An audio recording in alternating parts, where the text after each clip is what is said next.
Okay, I believe we're done with ads. I could be wrong. It went away, so we're just going to assume because I have no other quantifiable way of guessing that. I really hope this applied this time. Unlike last time where I had the wrong stream name. What are we up to?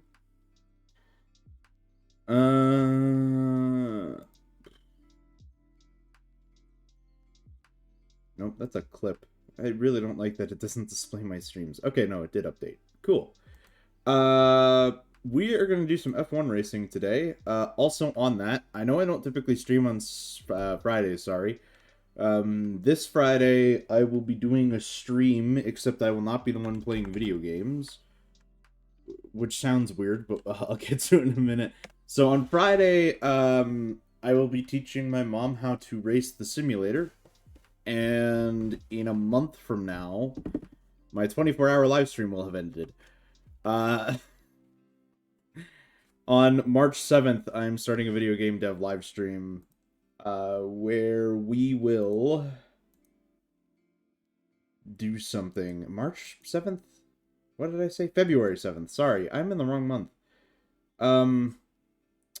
Sorry, it won't be the 7th. It'll be the Thursday, the 6th of February to February 7th. So it'll be a 24-hour live stream. Should be a lot of fun. We're just going to do some game development. I'm going to put up some incentives for that eventually. I don't have them yet. I have one, and technically now I have two, actually. One of them involves hot sauce. Yeah,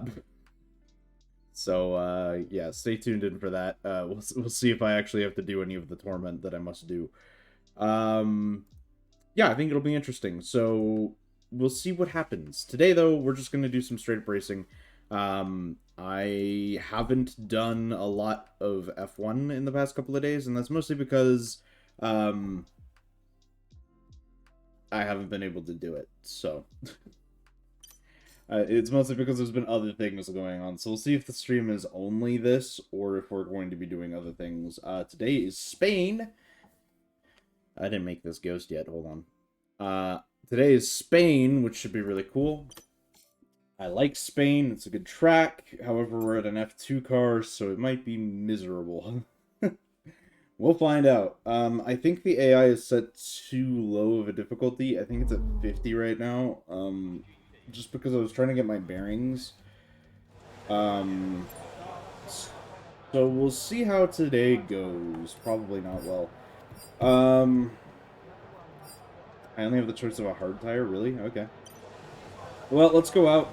Let's get a few laps under our belt. Let's drive out. I need this because it lets me talk to the guy.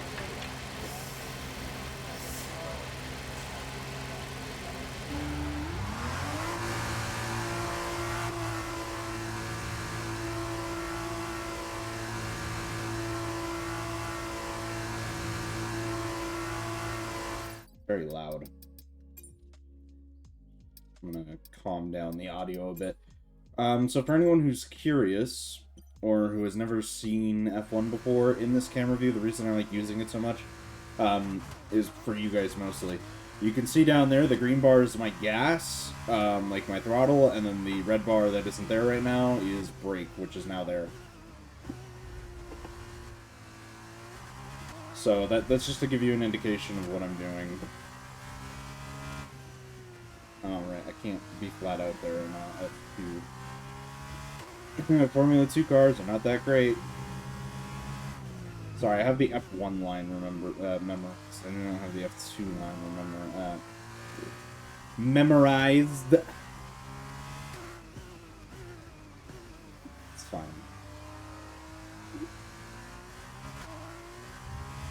So the reason we're in an F2 car is because I started a career mode because I had to get rid of the old one because for some reason nothing was working. Which sucks because I made it, I think, to the second season in that. I'm not 100%, I can't remember anymore. I think it was the second season. And I did not get anywhere with that, so I had to, unfortunately, but that's okay.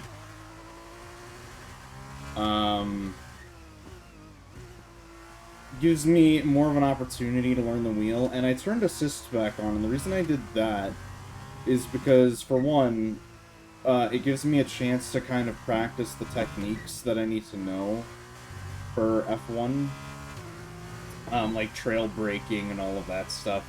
So I turned off the assist so I can kind of play around with those without, you know, getting really frustrated. And then also, the other reason is because I would rather just have fun.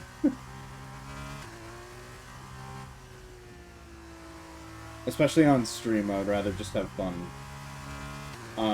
So we're gonna have some fun with it. We're gonna have some good old times doing some F1. And, hopefully win some races today. Who knows? We'll see how good I do, and maybe I don't do good at all, and maybe the world collapses, who knows? And right now I'm flying the Swiss banner because I still refuse to fly the Canadian banner for the time being.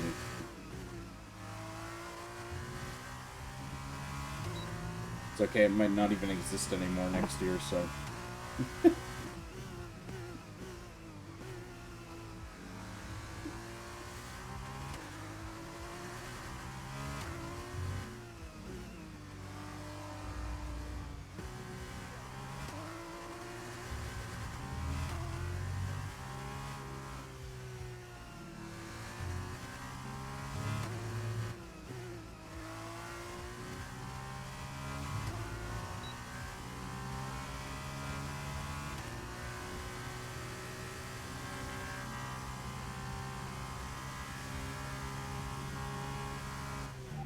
box this lap.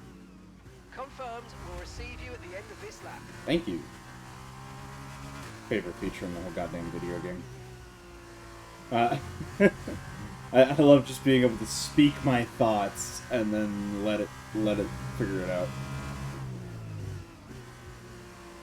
So, yeah, on Friday we'll be playing this game on stream. My mom will be the one playing it, but we will be playing it. It'll be a nighttime stream because she works. So, you know, it'll be a nighttime stream. We'll have some fun. We'll just kind of let her figure it out a little bit, get used to the game. I think it should be a lot of fun. I could be wrong. We'll teach her some of the techniques that I have now learned, or try to teach her some of the techniques that I have now learned to get her to go faster. Really, we'll just have to see kind of where she goes with all of that stuff. I mean, ultimately, I don't expect too much, and not because I don't think she'll not do good. It's because it's a hard thing to get used to, and I'm still not fully used to it. And hell, it'll be her second day really doing racing in F1 period, so I think it'll be interesting to see how it goes. And that's ultimately my opinion on it. I think it'll just be kind of interesting to see what happens on Friday, most importantly. And also, I get to chill and not do anything for once, which is pretty damn cool. Today was going to be a game dev stream, and I was like, no, I really want to do some sim racing. Because I have some ideas for like a chill, kind of peaceful little calm game that should be fairly easy to play. But we'll see. For now, we'll just do some other stuff. But yeah, the 24-hour live stream is a game dev stream. I have a game theme ready to go. I don't actually have anything about the game. I've basically decided I won't think about what I want the game to be too much, because I would rather it be a spur of the moment. We kind of figure that out on stream kind of thing. And the reason I've thought about that being the way that we go about this is because I don't want to ruin kind of the whole concept of doing the 24. It's supposed to be a challenge. So really all I'm supposed to have right now is a theme. And I have a theme. So I won't think about it too much. We'll do all of the thinking process on stream. You guys will get to see kind of what I do when I'm going through the process of making a video game. Kind of what most people do.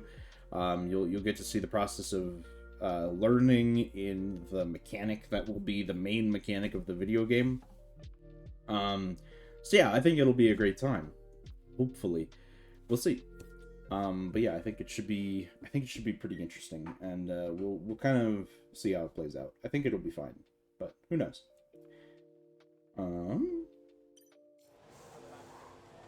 Yeah, I think that was good.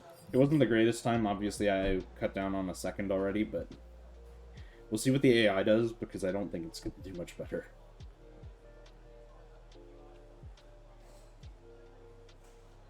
This is also practice, too, so, like, not too important.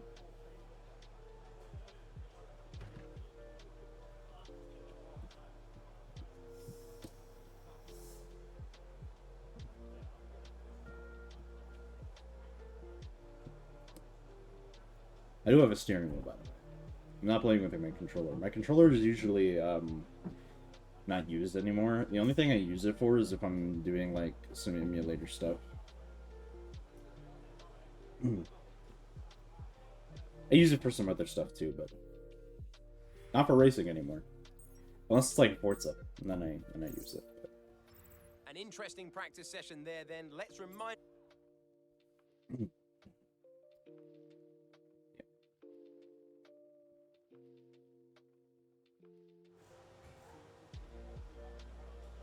Qualifying full session.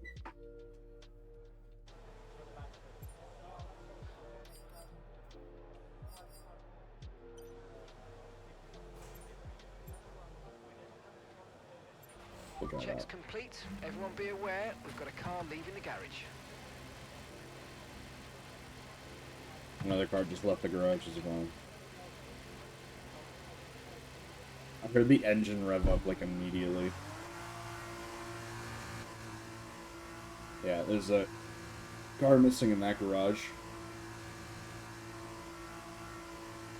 There's a car right in front of me, too. I don't know what team that is. I don't know the F2 teams all that well. Mostly because I don't care.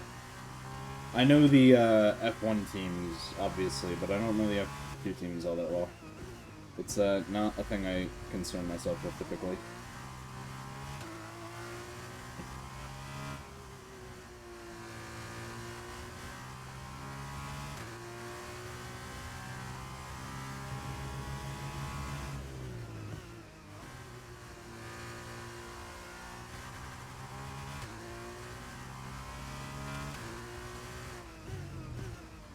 Luckily, we have chat in a very convenient spot for me. It's a little too high, but it's fine.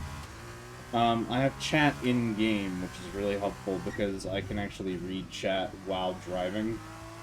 And I don't need to look over to the stream screen, which is an actual thing I have, by the way. It's not...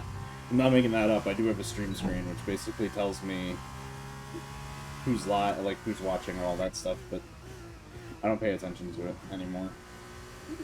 I would rather just sit here and enjoy some video games than worry about how many viewers I have. And by the way, for anyone who's trying to become a new streamer, I know it's discouraging, but please do not look at your viewer count. Like, just don't. Don't look at your viewer count. Don't look at how many chatters you have. Just do your best to be entertaining, to entertain people who aren't there, and you'll find success. And then also remember to clip your funny moments and put them up on TikTok or something. Ultimately, that's kind of what I think most people need to remember, is that, like, you start off with nothing, and you kind of need to work to gain more. And I know not a lot of people like that fact when they start streaming. They're like, oh, I'll just get famous immediately. No, you won't. It takes a minute. And, you know, what I recommend, because I do it with my friend group, is if you're going to stream and you're trying to be entertaining, invite your friends. Like, no joke, play a game that you and your friends have, and just hang out like you normally would. And, provided barring also being somewhat PC, because Twitch, but, I'm not saying be PC, I don't care either way, but, Twitch does. And yeah, no, just like chill with your friends, play video games with your friends. It's more entertaining that way. You feel less discouraged because you're more so focused on the time that you're spending with friends. And you can capture the good memories that you make with your friends. And I think that is absolutely beautiful in its own right. But that's just me, obviously. Like, that's not a thing that you have to absolutely do. It's not a must. It's just, I recommend. Box this lap. Pitting this lap then. Come into the pits at the end of this lap. But yeah, again, it's just something I recommend. It's not something you would have to follow. I just think that, because even my friends get discouraged when they're streaming because, like, no one's chatting, and, they don't think they're good at doing what I do right now, which is talking to myself. Hell, that's what streaming is anyway. Like, I'm just talking to some commenter on who could be anywhere in the world right now, right? Like, that's kind of the thing. Or I'm talking to a TikTok person about anything going on in the world right now, so this is too long to clip, this whole tangent that I'm on. But hang out with your friends, you know, like, if you're picking up streaming, just play games with your friends, and then, you know, it makes it 10 times easier. And if you don't want to do multiplayer content all the time, I'm not saying you have to. Like, if you have a single-player game that you really want to play, but, you know, you also want to talk with your friends, you can do that, too. It's much more entertaining for the viewer. It feels much better for you, the streamer, when you're not alone. It makes a world of difference. And, I recommend very highly to do something of that magnitude to that extent, because it really does make a world of difference when you're, you know, doing that.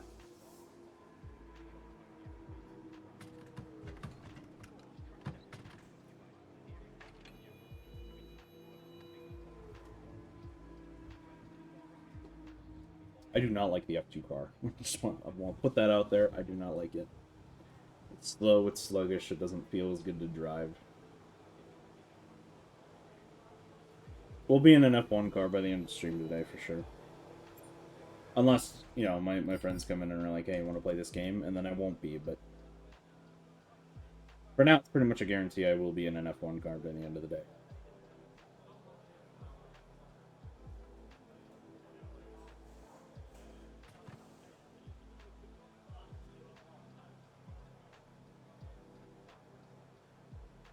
But yeah, I definitely would recommend that if you pick up streaming, don't do it alone. Or if you're going to do it alone, practice talking to yourself a lot, because it is something that is so crucial, I guess. Because I have issues, right? So the reason I'm saying this is because I take notes. I watch every single one of my streams, not in like a, oh yeah, I'm the best streamer in the world kind of thing. I watch every single one of my streams immediately after the fact, so I can clip funny moments or words of wisdom, I guess, or just like words of encouragement. And we're all set for an exciting race tomorrow. Top 3 are Ace. And often enough, you know, like, there's, especially recently, there's been quite a few streams where, like, there's nothing. Like, I can't clip anything. Either the funny moment is way too long, or, like, it's a long-running joke. Like, it's a joke that takes up more than 60 seconds, or, you know, just any of those kind of things. So, I need to be quick-witted more often, I guess, is my thing. And I can be pretty quick-witted, but yeah, it's... Lately, I've been having issues going back to my quick-witted self. Not that that's a huge issue, but... The formation lap gets underway for this. The Formula 2 race. We get to watch this. Every driver will be looking to settle in for the race ahead, making sure the car is ready for battle once the lights go out.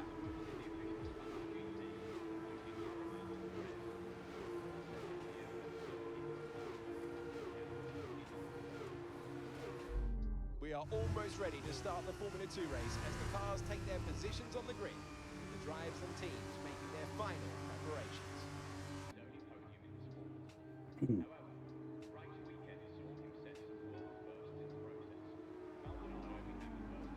Also, it is Amazon.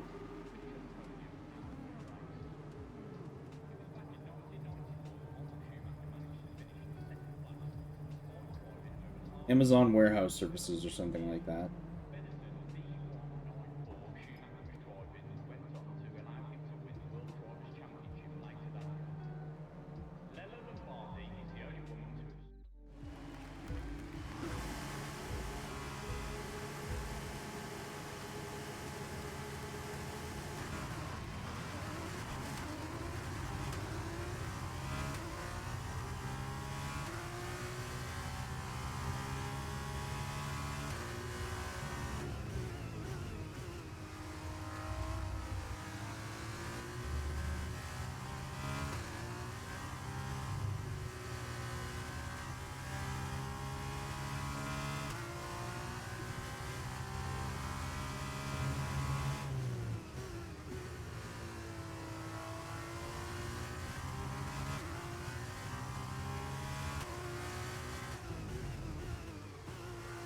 Also, I'm sorry if you hear squeaking. My brake pedal makes this obnoxious squeaking sound sometimes. I don't have mice in my room, it's just I have a squeaky brake pedal. I was told how to fix it, it's just because one of the screws is too tight, but it doesn't do it all the time, and I really am not... I don't care too much about it. It's not that the wheel is breaking or anything, it's just that the brake pad is tightened too much. That's all it is. Which some would argue not a good thing, but it's just because the freaking screw is squeaking on the metal. So I should loosen it at some point or another. I just don't care enough right now. It'll get done eventually, just not now. That's my view on this. It'll get done, just not right now.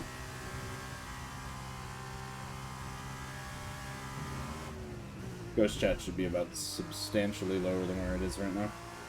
Not that I care about it being over top of my time. I just can't read it as well as I would like to.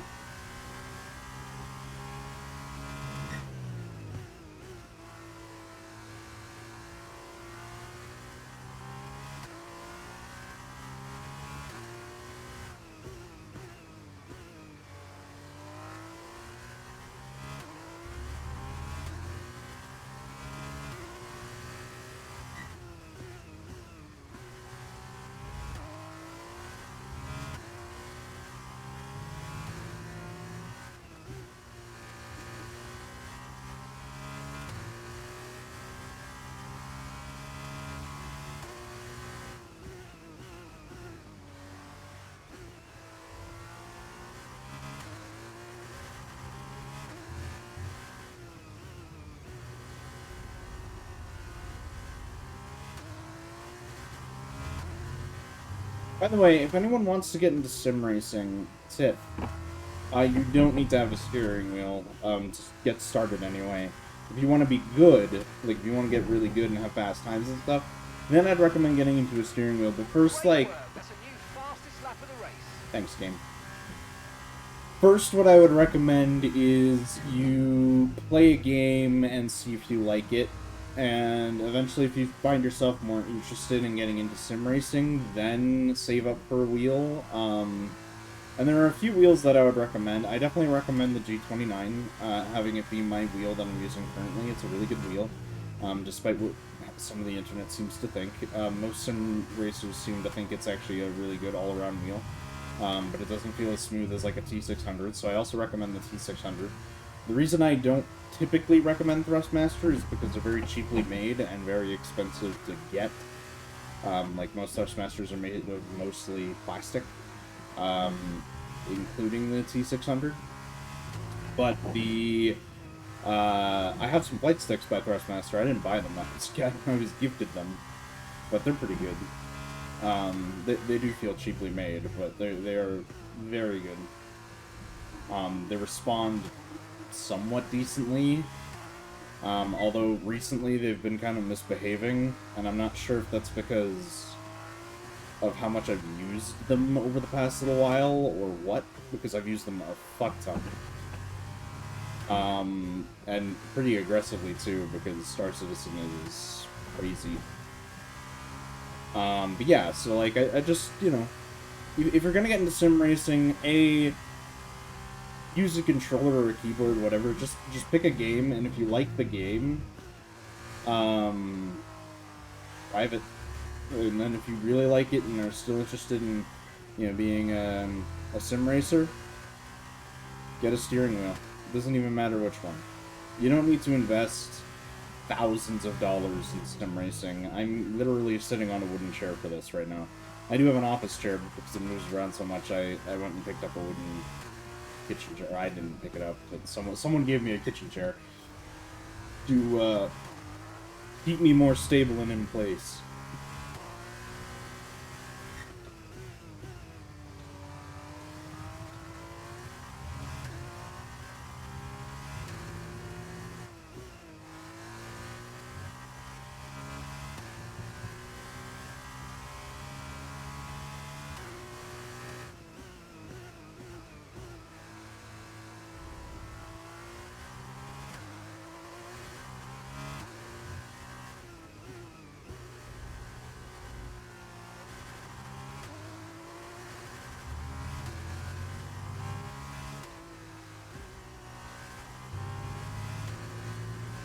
Yeah, like with all things, start off somewhere small and then gradually get there.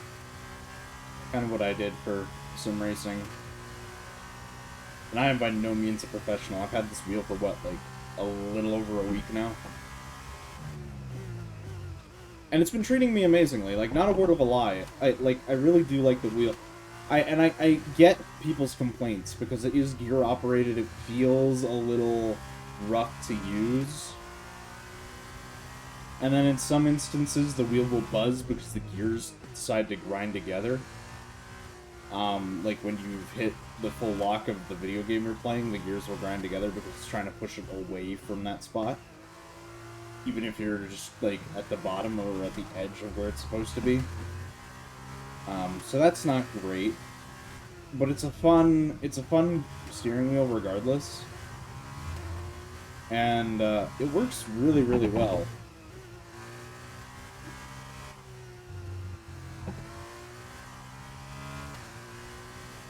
For $300, it works really, really well. And the gear shift that came with it is amazing too. I haven't played with it a hell of a lot. I think I've used it 3 days.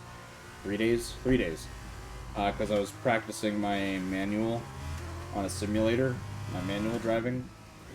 And yeah, it's a lot of fun, actually. It really is. I recommend 10 out of 10.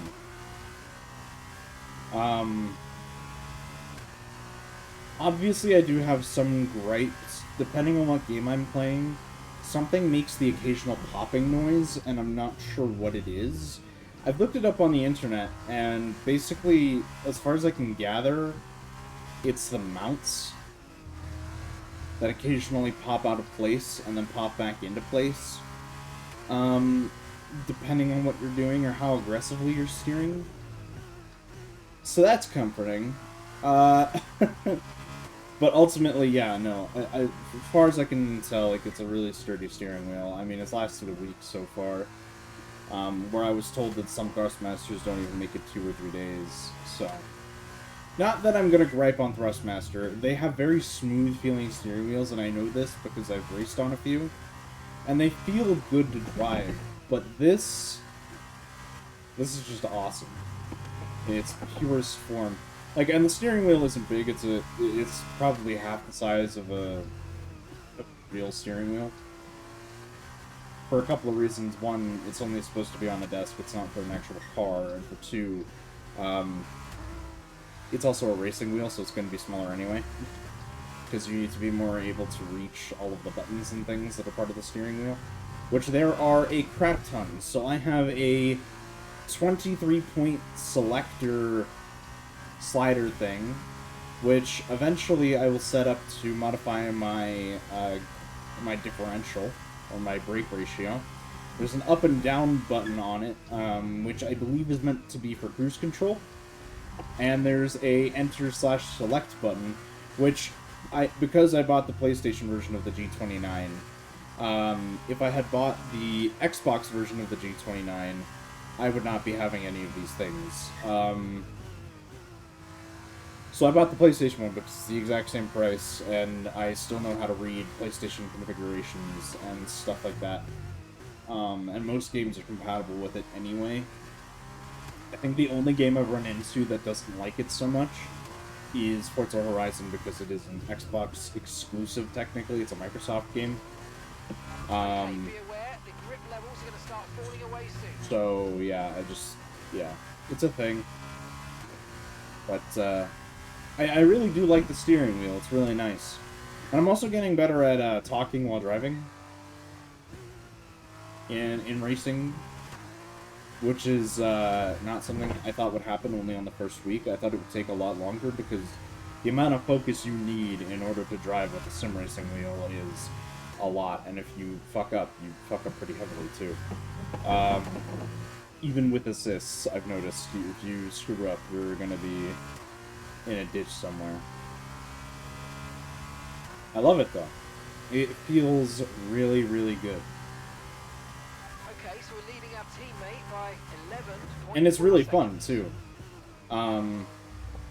I've only ever, before having the steering wheel, I've only ever raced twice in a simulator, or in a simulator-like fashion. Much more expensive than this setup I have here. Once was on my 17th birthday, I think, years ago. 17th, I don't think it was the 18th, I think it was my 17th, or around that time anyway. Maybe 16th. I don't think it was actually specifically on my birthday, but anyway, both were around my birthday, but essentially it was at one of our arcades subscribed to iRacing, and they had this movement simulator, and you and a friend could basically challenge each other to a race. So I challenged my friend's dad to a race, and I won, which was really cool. And I only spun out twice. Once was because I didn't know how to do it, and the second time was because I was kicked off the track by my friend's dad. Because, yeah, why not? We were just having fun messing around. It was kind of a funny day for us. And then the second time I ever raced on a simulator was actually in Switzerland. They have a automobile museum, I believe is kind of what they call it. Okay, you just started the final lap of the race. I think that would be the technical translation. Anyway, they have one of those, and it's actually really fun. You get to see kind of... I don't even think it's automotive specifically, because they have boats, they have planes, they have trains. So it's really just a vehicle museum in general. And within that museum, they have simulators, they have interactive maps and things, and Okay, push. Gaps in the car behind. it's really cool to just kind of wander around that museum. And yeah, they have a whole F1 Red Bull area in that museum. And they also have a racing simulator there, so I waited in line, much to my possibly grandparents' dismay. But I waited in line and hopped on the racing simulator and did absolutely terribly. I really enjoy racing. Like, it is one of my favorite things in the world. I really wish I could go out more and do some more go-kart racing and stuff as well. It's just, I'm never more happy, for some stupid reason, than I am when I am behind the wheel of even a go-kart. It's just fun. It's just, like, it's pure joy.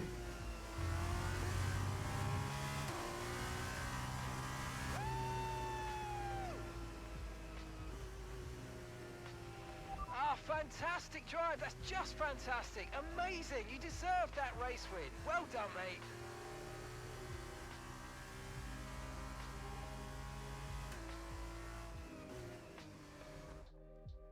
A great win then for the It looks like it's time for the victory ceremony once again, as I can see the drivers beginning to make their way out for the celebrations. You can see it on their faces. It's another marvellous team win for Prema today.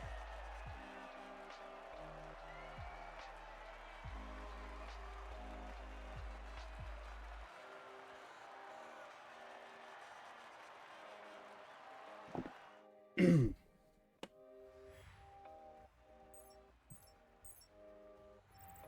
increases their championship lead. After this round of the World Championship, here's how things look in the driver's table. I didn't mean to So, save driver that. of the day then, Davide Valsecchi, who do you think you'd go for? I have to give it to Hayes. And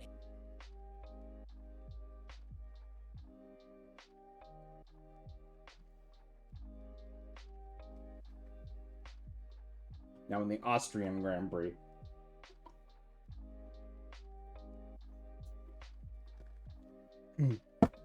So yeah, Friday will be an interesting stream. February 6th and 7th will be an interesting stream. I should mention that, actually. The goal... So, February 6th to 7th is a 24-hour game stream. The donation goal is $200. There will be incentives, which will mostly be to torture me. Some of them will just be some fun that we can do together, kind of as chat. You guys can watch me do something. For example, I have Pokemon cards, or I have Pokemon booster packs that I haven't opened. So if we reach like $20, for example, I will open those. One of them will include hot sauce. Those are the only two I have so far, but I have a whole month to plan them, and I do plan on planning more. And basically, if we hit the $200 goal, the game will be published on Steam for free, and everyone can download it for free on Steam. It'll be great. If not, then it will still go up on Steam, but not for free. So that's kind of like the only thing. So it's not punishing, because you guys will still get to get the game. It's just, it will be more expensive. There's my advert. That happened at 43 minutes. Cool. Good to know. Note that down. Me. Also, we're just doing this for fun now.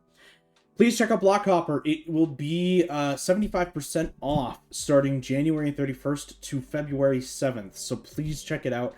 Right now it is $5 USD. But yeah, but by January 31st to February 7th, it'll be 75% off. Go enjoy it. It's a fun little game. Constantly updating it, constantly adding new content, or changing content. We have finally we have a credits, so it's fine. Yeah, it'll be great. I hope you guys will enjoy that game. It's a little ragey, but I think it's an overall fun game. And just enjoyful time. Enjoyful? We'll go with it. Okay, I'm done with my adverts now. Okay, the guys are Not like, thankfully, it's not like I'm sponsored by anyone. But like, you know, it's just kind of, I have to get that all out of the way because it's supposedly for me, right? Take it easy for the first couple of laps.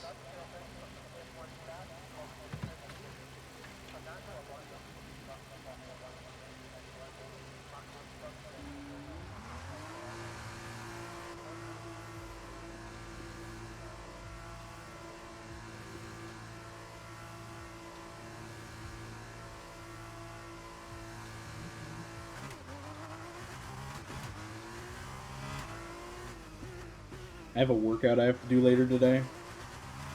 My legs don't feel great.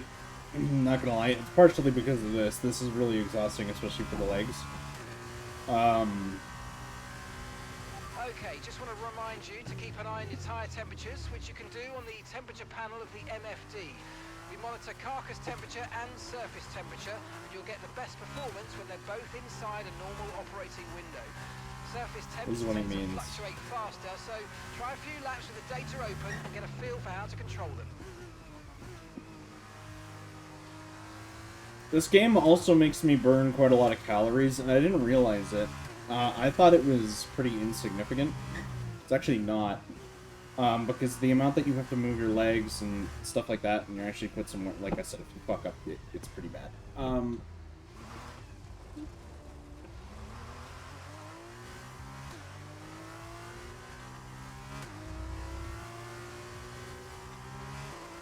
Anyway, it actually does wear down on the legs pretty heavily, and the reason for that is because, you are using both your legs. Your left leg is for braking, your right leg is for going. Don't ever drive a normal car like that, but because it's a racing car, I do drive it like that. And obviously the reason for that is because I can be instantly on the brake and then instantly on the accelerator again. Whereas if I didn't do it that way, there would be this slight shift where basically I would be losing quite a lot of time in the corners because I would be not correctly driving, essentially. Like, I would have a whole couple of milliseconds where I have to change my foot over from brake to gas, whereas this way it's just instantaneous. Gas on, or brake off, gas on, even if only slightly. Brake off, gas on, gas off, brake on, like that. So, you know, it really only comes down to... It's still a few milliseconds sometimes, which is something I need to work on. But it's definitely a hell of a lot better than it would be if I was doing it with one foot. Not to say that you can't get good times like that, it's just you can't get the best times like that. And we're racing, so it's all about the best time. Also, some tips. I don't know if anyone needs to hear these. I don't know if anyone wants to hear these.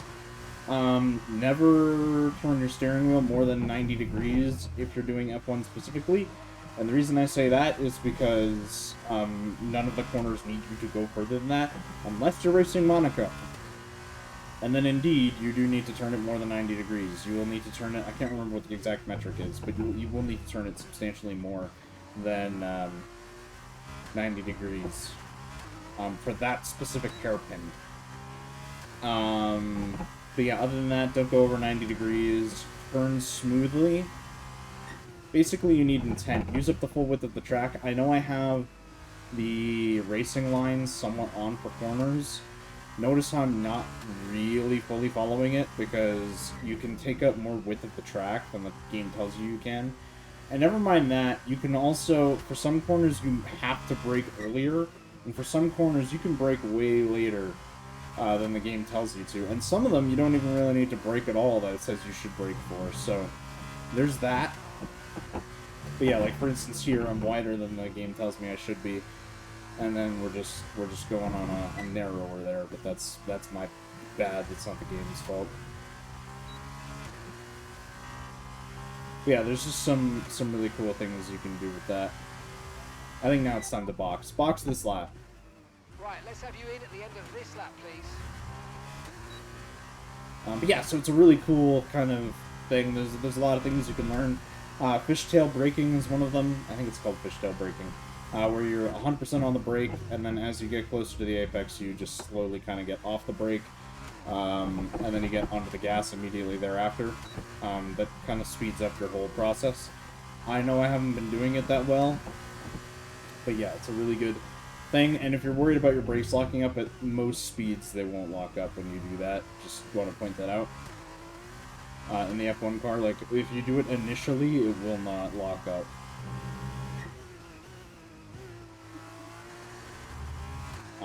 So you don't have to be super scared about locking up in an F1 car. Let's just put it that way. Even in an F2 car, you don't need to be that scared of it locking up. Obviously, I still fear it sometimes, but it's really not something that should be your main concern.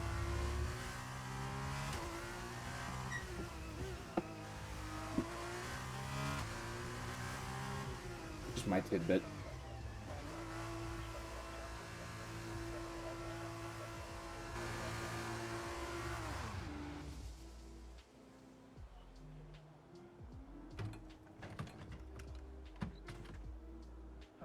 I'm gonna turn on my fan.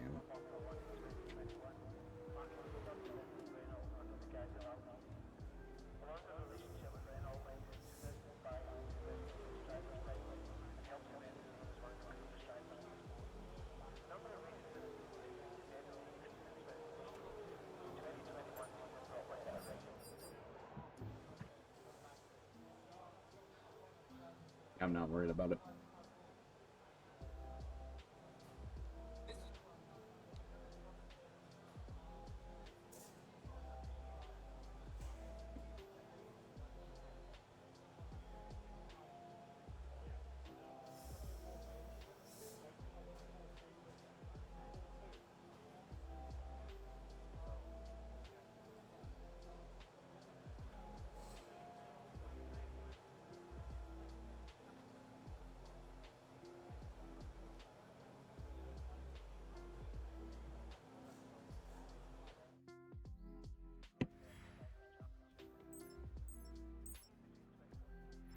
As all cars are now over the line, your top three again.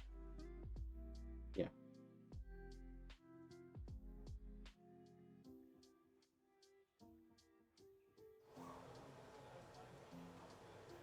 Someone I know is browsing projects for World of Warcraft. That's insane.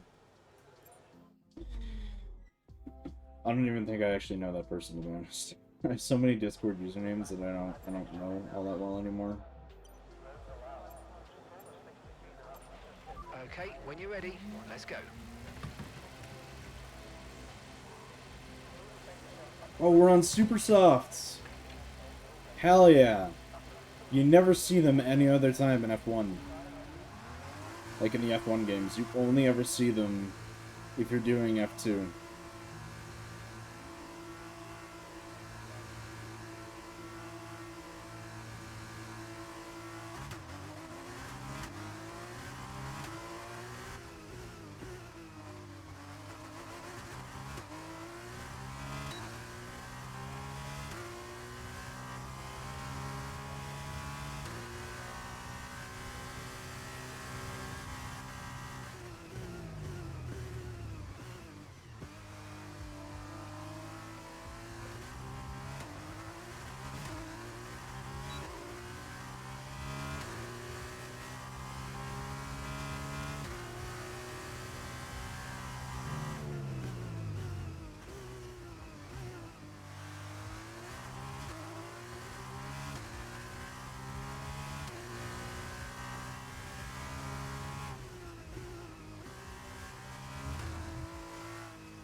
Also, another thing that's really nice about having a steering wheel and brakes and, yeah, you know, like, the foot pedals is, you really do have full control over your car.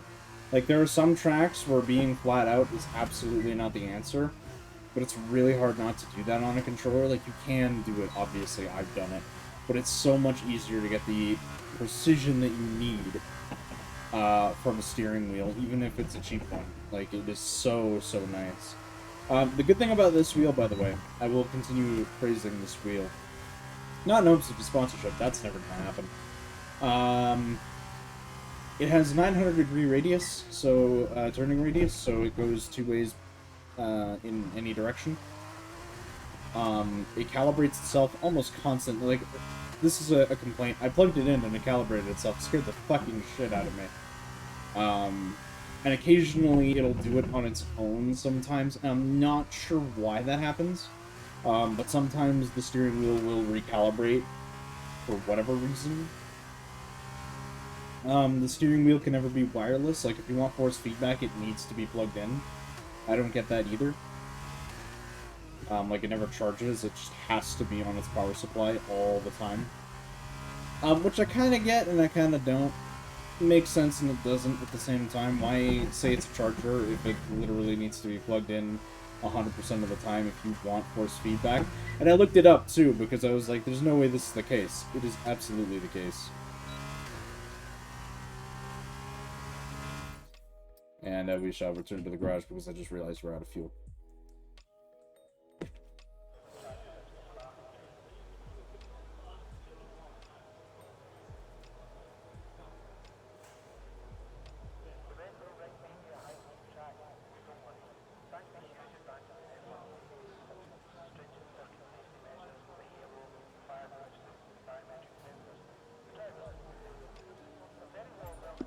I'm pretty confident in my time, to be honest. 117 is not bad for an F2 car. It's not great, but it's not bad. I do have to scooch down into the seat because this chair is actually too tall for my sim racing setup on the desk.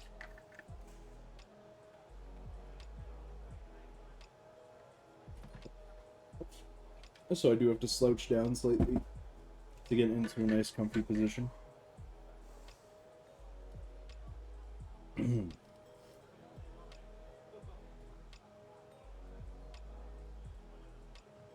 Really sucks that the Misfits are sick.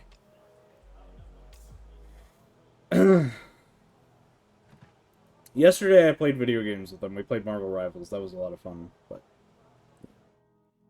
well, we're definitely gonna make it to F1 because none of them has messaged me being like, "Hey, want to play video games?" This is fine. We're definitely gonna make it to F1 because now we have the last race and then we're in F1 and it's gonna be great.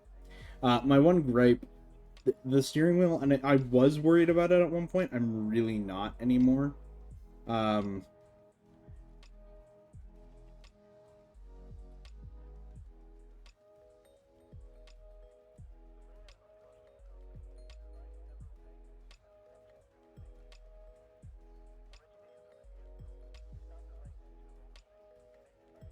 The motors get pretty damn warm, which makes sense because of the force feedback. The motors get pretty damn Here's a warm. look at your top three: Ace, Lawson, and Marino Sato. It's time to leave for now, but we'll be back tomorrow when the feature race gets itself underway.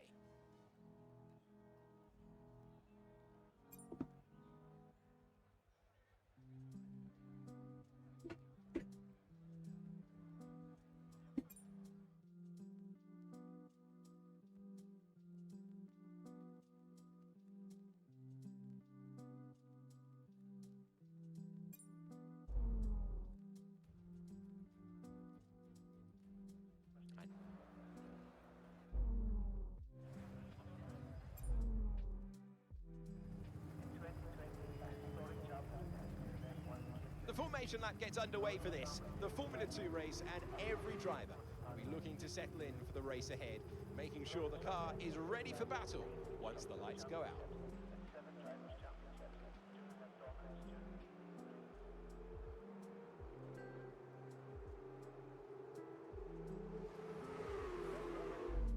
We are almost ready to start the Formula 2 race as the cars take their positions on the grid. The drives and teams making their final preparations.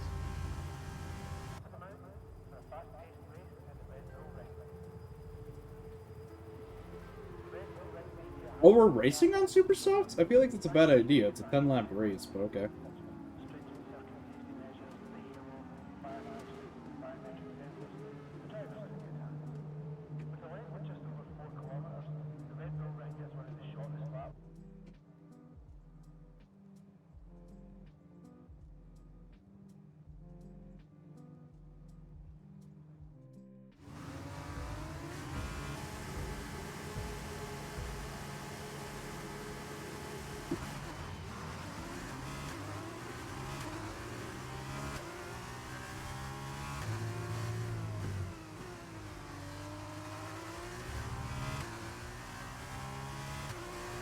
And we're off. Holy crap.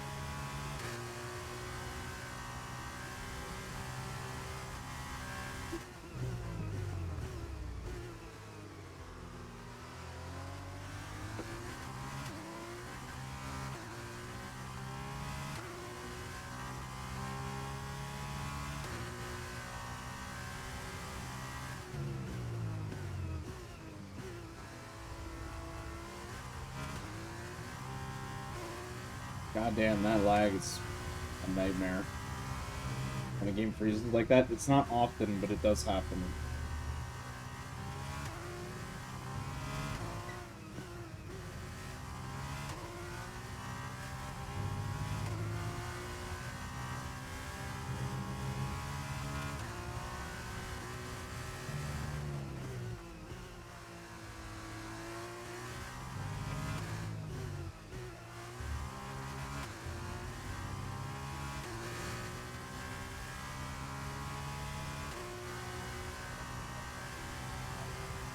was really decent for a stop-start.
It was really pretty.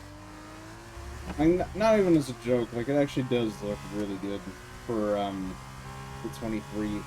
24 looks really good too, but, I was told that it's really, really bad. So I kind of haven't wanted to play it. I was told specifically in wet, it's really, really bad. Like, in dry, it feels amazing, apparently. But in wet, it feels god-awful, so... It doesn't surprise me, and I'm very much not tempted to buy it. Like, this is probably going to be the last F1 game I ever buy, to be honest. Which kind of sucks, because it would be nice to keep up with the updated roster and everything. But right now, I just don't see a point in buying a 2024 F1 game, because it did not look good. From the reviews and everything, and apparently there are also some issues. I also really don't feel like supporting EA all that much anymore. Like, Codemaster's fine, but EA, I really don't feel like supporting anymore. I do not agree with most of the company's practices.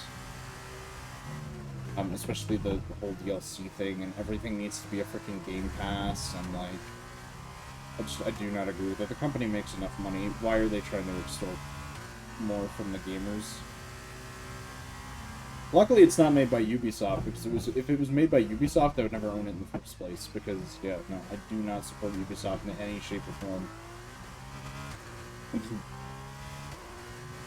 And I probably never will, as long as they still have the same CEO that's in place right now. That idiot can shut the fuck up and get the hell out of the gaming industry, since he doesn't know shit about video gamers. Or video games in general. He just wants to exploit it, because it's a rich industry. But he wants to shove agendas down people's throats, and then also say, oh, this game isn't crap, the only people that are crap are the gamers that don't want to buy it. It's like, sir, don't diss gamers, because they're literally your consumer base. If they don't like the game, it means the game's shit. It doesn't mean that they're the ones that fucked up. I really hate that CEO. He is an idiot. That was the fastest lap of the race so far. And I'm sure he's a wonderful human being, in some way or another. But as a CEO, he is the goddamn worst person to be a CEO. Oh, it can't be my product that's the problem. It has to be the gamers. It has to be my consumer base. They're all a bunch of idiots. They should get used to not owning video games, and they're also idiots who think a good game is a bad game, and it's like, no, you just made a really shit video game, dude. And yeah, no, if buying a game is not owning a game, then pirating is not pirating. Like, it's not stealing. That's kind of the consensus that's come back from it. Like, if I buy a video game, I better damn well own it for the rest of its time.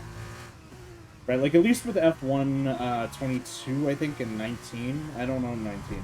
I think it's 22 and another one that I own. At least with the 3 F1 games I own, even though 2 of them are off the market, I still own them. I can download them and play them. And hell, I can still even play on the online servers with people with them. And I think this one's not even on the market anymore. I think this one might have been taken off now. Maybe not, I don't know for sure, but, like, still. Like, what the fuck? Gap to your teammate behind is 20.3 seconds. Like, that's kind of the thing I hope to not really necessarily change by being a game developer. It's just something I really hope to avoid at all costs, is... For one, I don't want to shove any agenda, it doesn't matter what the agenda is, down anyone's throat. I don't want to have any political crap in my video games. I just want my video games to be video games. I want them to be fun, I want them to be playable, and I want people to enjoy them. And that's really it, right? Like, and if I ever do make a political video game, it'll be to explore both sides of the world and why the two enemies that might be enemies, right? Like, because it'll probably be something like Star Wars or Fable even, or like, right? Like, it'll be something along those lines. So I really can't wait to see where it goes. Ultimately. But yeah, those are the types of things I look to avoid as a game developer, is blaming my consumers for me making a bad product. Like, the one company I think that's done the absolute best with that is Hello Games, for making No Man's Sky, because they didn't say the consumers were the problem.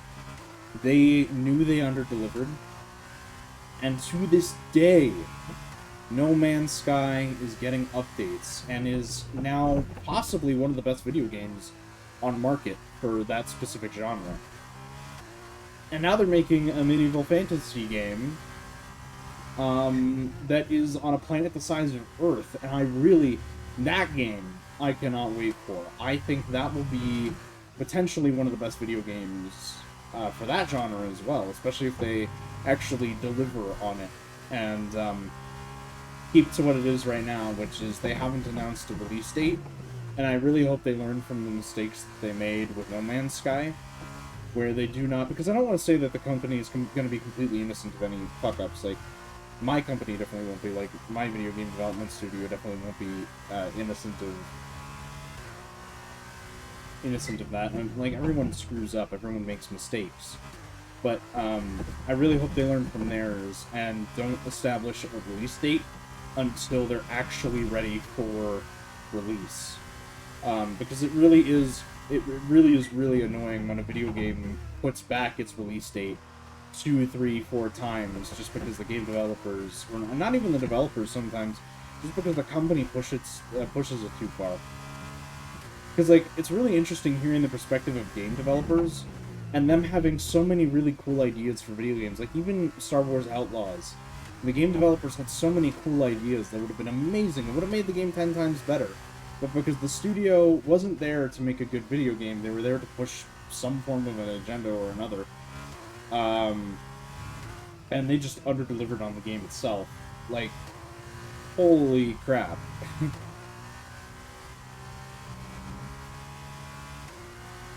Game companies have a really, really bad habit of blaming the consumers when they fucked up. Look at Starfield, for example. Like, the response from Starfield, it was a terrible game. And it's not really a terrible game, it's just that it's boring. Like, if you start doing anything other than the storyline, and even the storyline gets weak at some points, but the world feels so empty, and, like, Bethesda's response was so goddamn unacceptable. Were Neil Armstrong and all of those guys all bored when they stepped on the moon? No. And it's like, yeah, they were advancing human race, but okay. We're not doing that in Starfield. We're not advancing the human race. We want stuff to do in our video game. We don't want it to be this empty void, right? Like, there has to be something interesting. And, like, Elite Dangerous kind of suffers from that as well. I'm speaking on mostly space games right now. I played Elite Dangerous, and I loved the game. And part of me still does. It holds a pretty special place in my heart because I met quite a few of the friends that I still talk to via playing Elite Dangerous. Like, I met my friend Sora through that. You know, and I met a few other people as well that I consider not necessarily friends, but acquaintances, and like good ones at that too. Like, I met quite a few people through that video game, and we had a blast. We did so many things together, made a lot of jokes, had a lot of fun. Okay, mate, this is the final lap of the race. Final lap.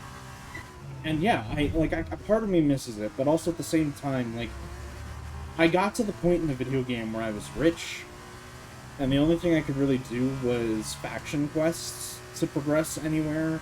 And really all it did for me was, like, unlock a new title and also unlock new spaceships. Which was whatever. Like, that was kind of...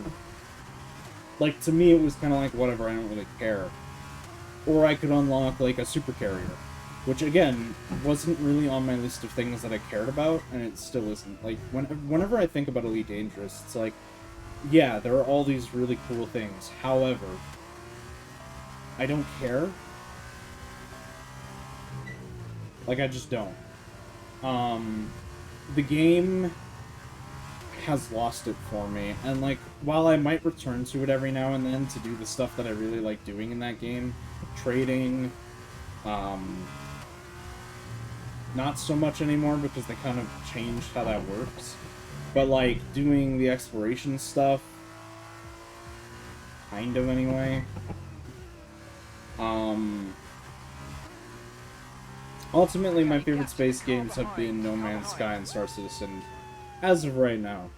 And I know Star Citizen specifically is kind of a controversial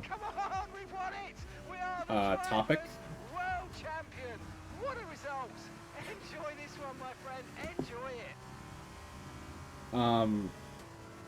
But yeah, I know the Start of the season as to whether they could really go all the way, but there's no question anymore.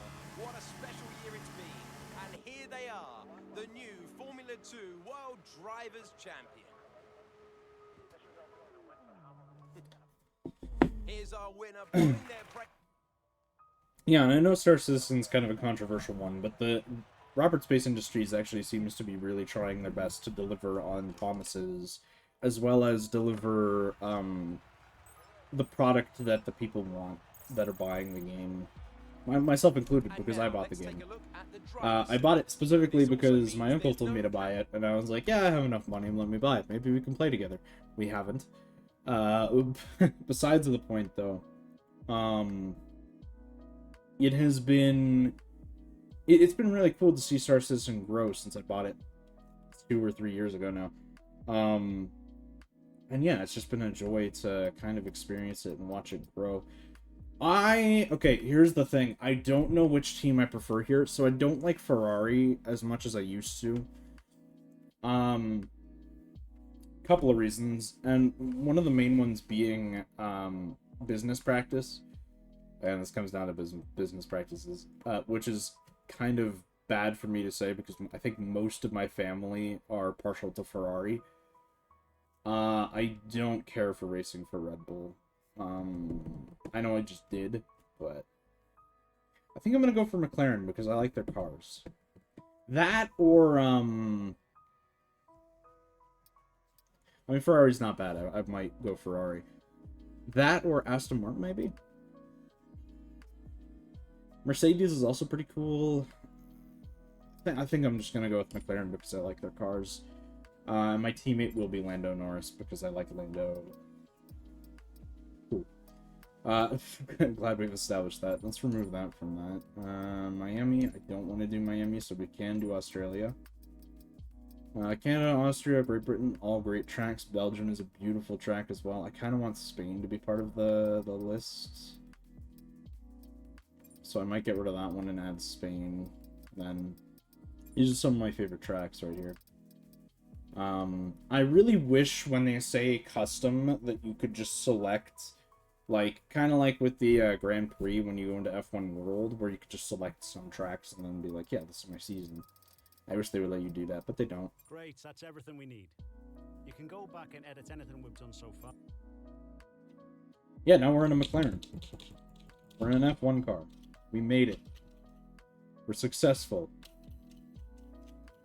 Not that it was really that hard. L2, R2, okay. Okay.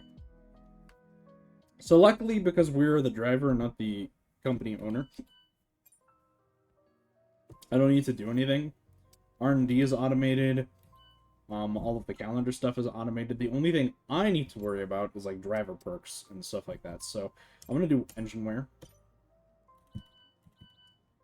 Because that's how much I earn specifically. And how much do we get paid? Market value 175k. Yikes. And then we have Lando Norris over there, who's worth $4 million. Gonna be interesting to see how much I can get that that market value up. I hope a lot.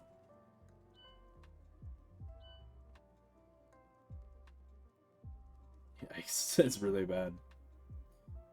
Am I the only, like, hold on a minute. Did we not have any Swiss people in the 23? I thought there were Swiss people in the 23 races. Lance Stroll has been in the sport way too long. I think dude needs to retire. Is that controversial? I don't know. Yay, I got paid. We had a major issue on the production line. Never mind. No, I didn't. So the It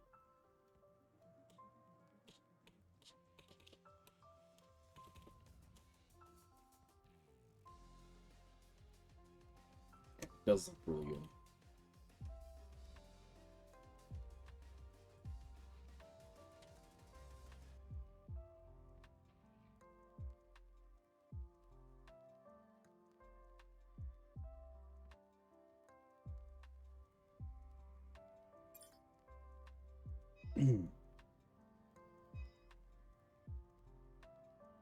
I know we were expecting some new developments. Oh, I don't even get but some of them paid have for. failed Okay, I to see. control. We'll need to tell a team what to redevelop via the R&D screen. So let's go to Bahrain. We just did this one, didn't we? No, I did this on my own time, I think. We're gonna do Bahrain. Good track. It's a fun track. Not the greatest track. It's a good track.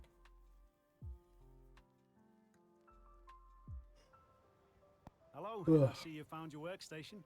My name's Pierre. I'm your man for all things R&D related.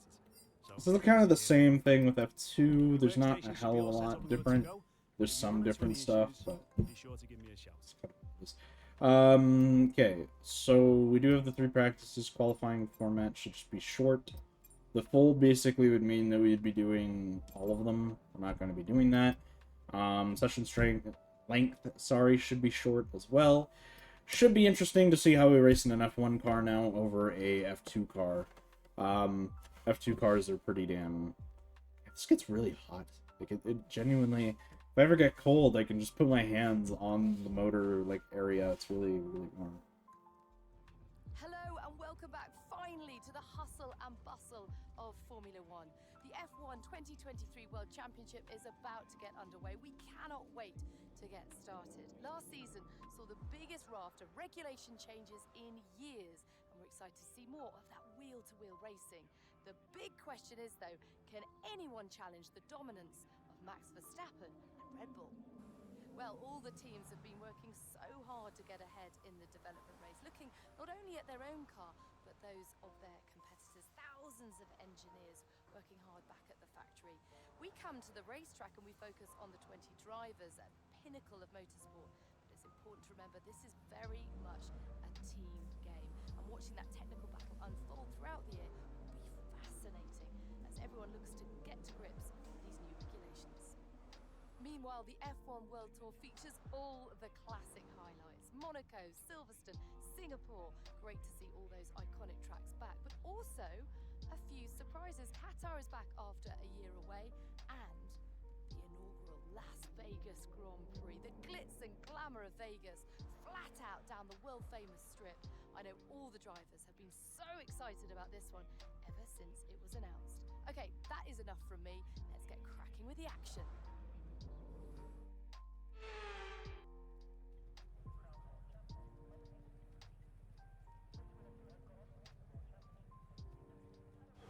I hate that you have to go through that Okay, cutscene mate, every we've time. done millions of miles in the simulator pre-season, but this is where we get the real data from the real car on the real racetrack. So as many miles as you can get done consistently over these sessions, the happier we're going to be. There'll be a lack No, of rubber I out on didn't. track, so take it easy for the first couple of laps. I hit the wrong button.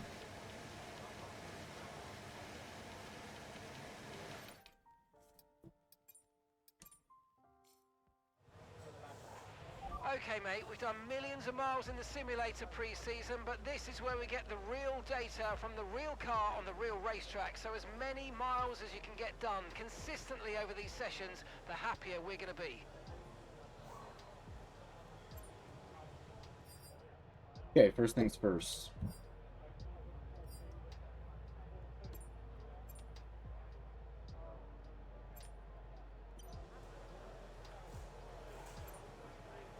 And then second thing second, let's get the race strategy underway. And we'll do a drive out. Okay, track's green right now, so take a few laps to get the tyres up to temp and get yourself in the zone.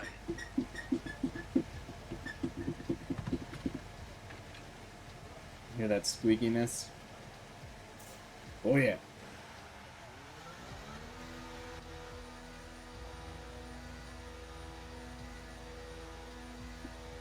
I have the overtake button now too, shit. There's gonna be a lot to get used to.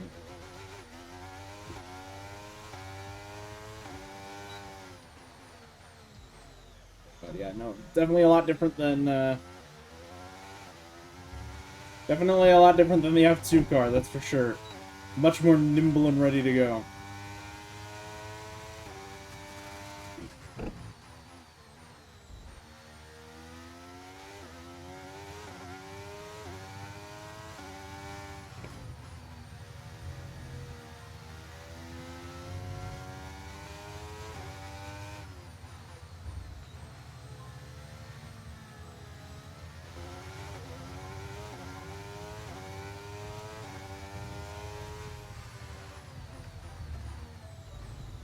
Yeah, that's my bad.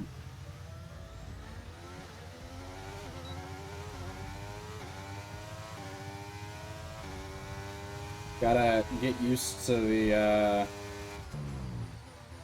car again. So much more nimble though, so much easier to drive. Just feels 10 times better to drive than the F2 car for sure.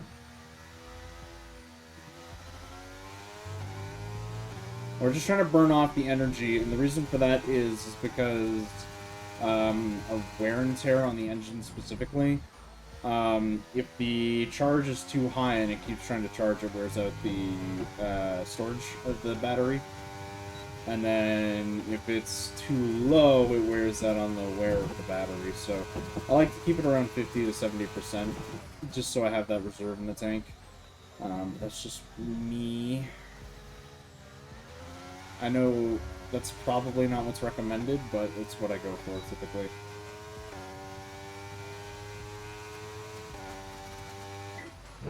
Now, according to one of the F1 game's metrics, I should actually be racing AI difficulty level 100.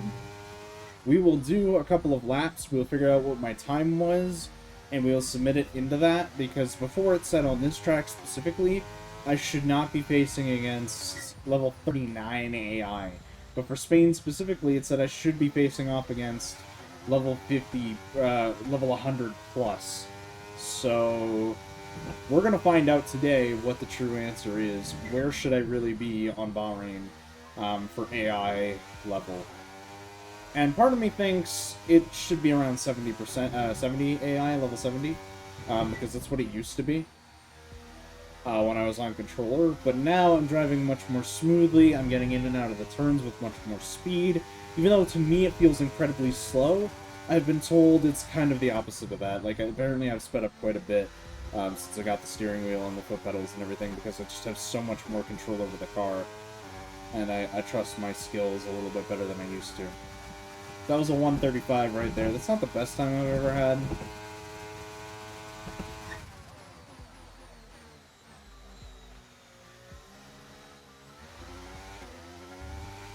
again, we'll see what the AI says, what the website says when I've passed through all of these. And hopefully we'll get better with the lap times as well as I get used to the car and reacclimatized again.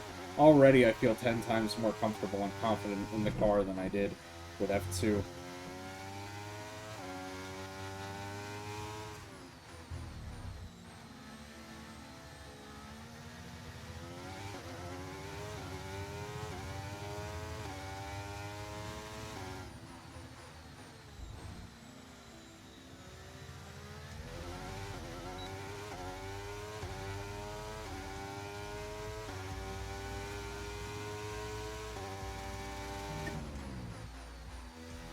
So goddamn good. It feels so amazing to drive the F1 car again.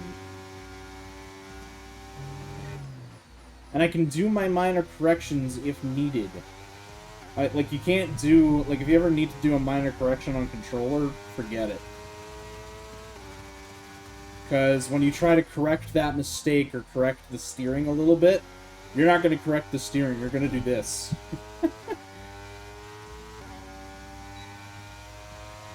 And on a steering wheel, ow, that actually hurt a little bit.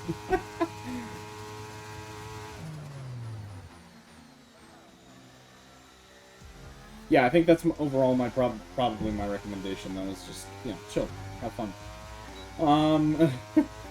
Yeah, no, doing corrections on a controller is painful because, like, you end up being all over the line that you have picked for yourself. You're not going straight, wobbling all over the place, you're doing a lot of this, trying to readjust, and I didn't do it for very long there.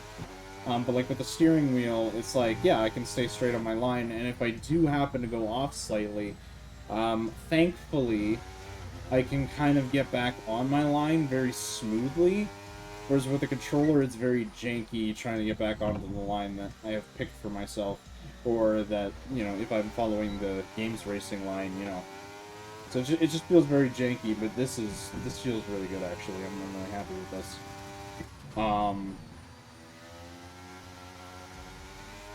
There we go. And of course, I could get even faster if I turned off all my assists and things, because I'd have more power in the car, the ABS would be off. I don't know, actually, if the ABS is on or not, because I haven't triggered it even when I have it off. Even braking at 100%, because I now try my best to fishtail brake instead of whatever the fuck I used to do. So yeah, it's kind of one of those things. Anyway, box this lap. Okay, we can take you this lap.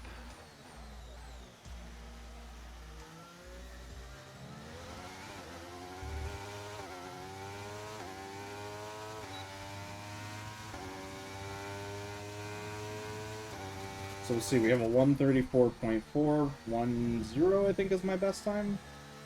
So we'll go take a look at that in the box real quick.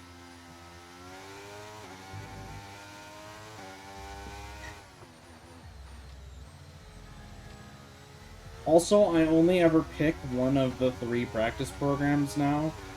And the reason I do that is because of all the wear and tear you get on your vehicle. I really wish there was a way to turn that off, like on the wear and tear on your engine, so that I could genuinely enjoy doing full races and stuff, but I can't, so I won't.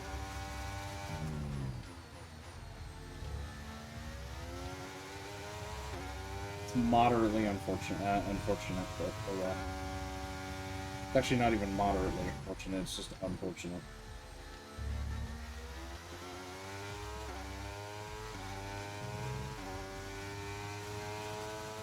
Burn off some of this energy.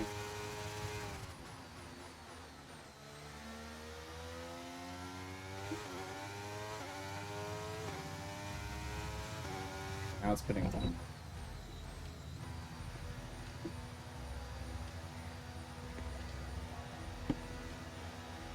Whew!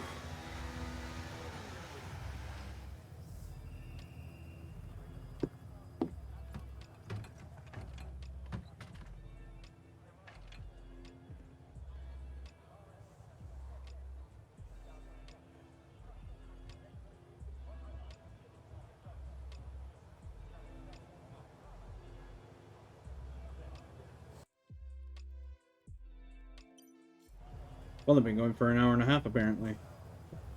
Yikes. Let's take a look here. 134.410.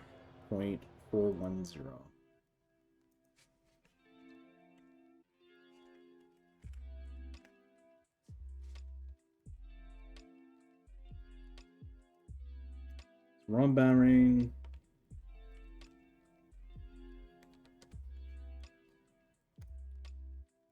Now it says I'm at a 52 for difficulty level, so it's jumped up by 20. Not that substantial, but hey, I will take it.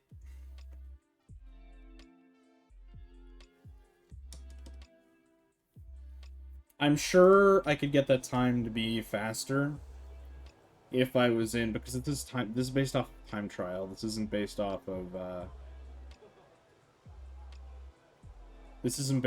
what I've done here.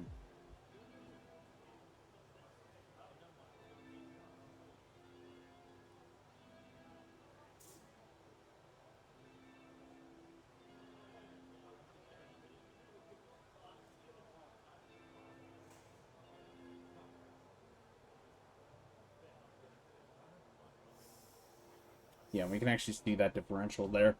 That's a huge leap between Max Verstappen and me. That shouldn't exist. So that's why I'm trying to figure out where I should be.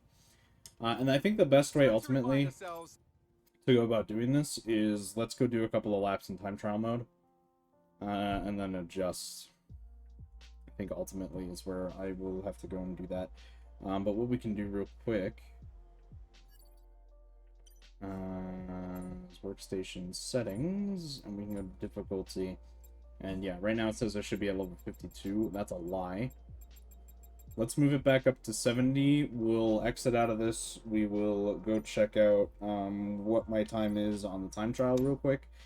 Joy of being able to do all of this. This saves automatically, and we'll go find out, because this is based off of time trial times. It's not based off of yeah, it literally says set a lap in time trial mode using equal performance mode, because that's the way that it calculates it best. So we'll go do this real quick. We'll do a couple of laps in time trial mode, because ultimately what it does is it sets like the optimum everything for you. Like you have the optimum tire, everything, like it'll be fine. So we'll go check this out. I will go use my player card because I like it. Bahrain, and since we're on equal performance mode, it doesn't care. It doesn't matter. Sorry, I care. It doesn't. Yeah, it doesn't matter too much. So yeah, we can use whatever car we want. All right, session info. So first thing that we want to do real quick is we want to set a setup for Bahrain. There's my time right now. It's a 136.2, which is the time that I set that basically told me that I was at a level 32 difficulty AI. That is without assists. We will be using assists, because I'm using assists right now. We are, however, going to grab a line from one of the professional racing drivers, and the reason I'm doing this is because, personally, I would like to see what their line is, that's all. You can see it because it's that yellow line there.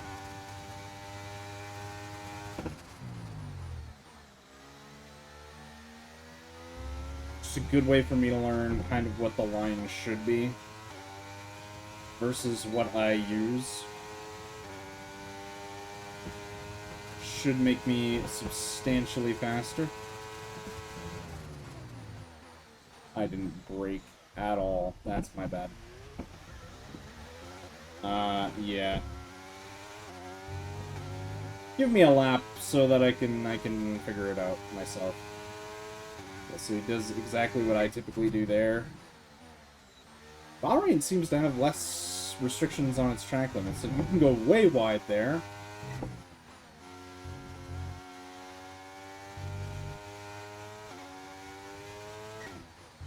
And he goes just a little bit early there and cuts in and ends up at the same place. I did not do that.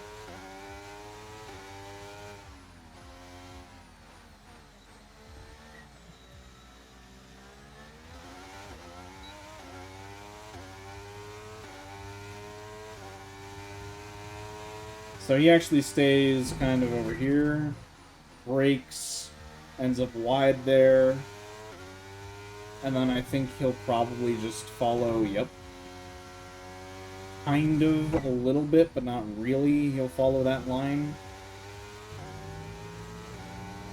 It's actually not too different from what I do now, actually. It's just like he takes it a lot wider than I do.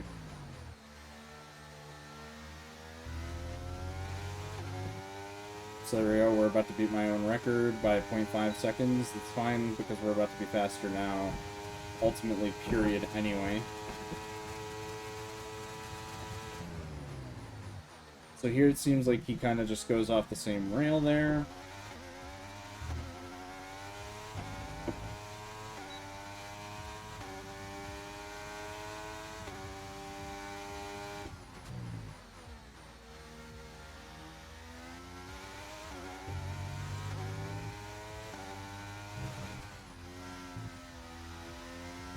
See there, that's actually a lift, that's not a brake. Okay. As long as you take it that wide, I'm assuming. Oh shit. Slipped a little bit, that's fine. Actually following the line pretty good there, I thought. And yeah, because he brakes so soon and lets go, he just kind of coasts through that corner. I think, is what's kind of happening there.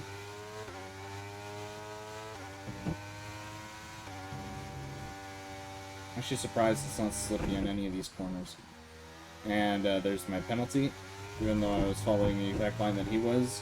It's kind of lucky versus unlucky on that. I think you have to be very deliberate about your actions in order to not get that penalty.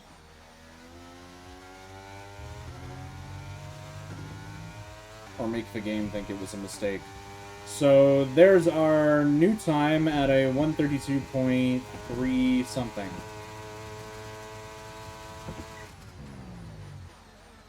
But it's not going to count it because I got a penalty.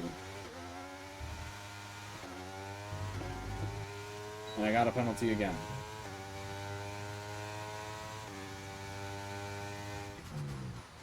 So maybe Bahrain is not as forgiving as I thought it was.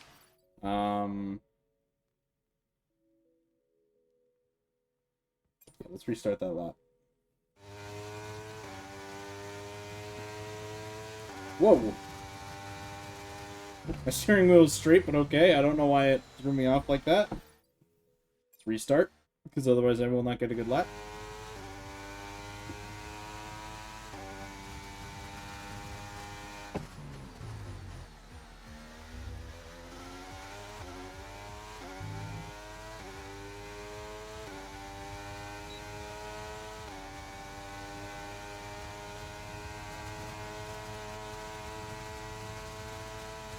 We ignore the time loss that we gain here because we're basically just going to immediately gain that back immediately. Like so.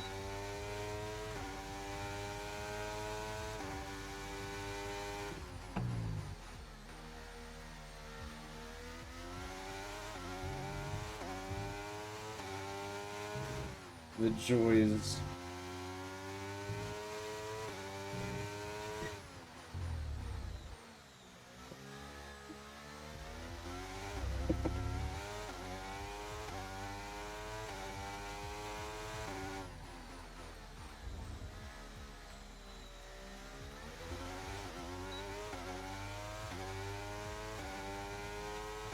Joys of racing, not even gonna lie.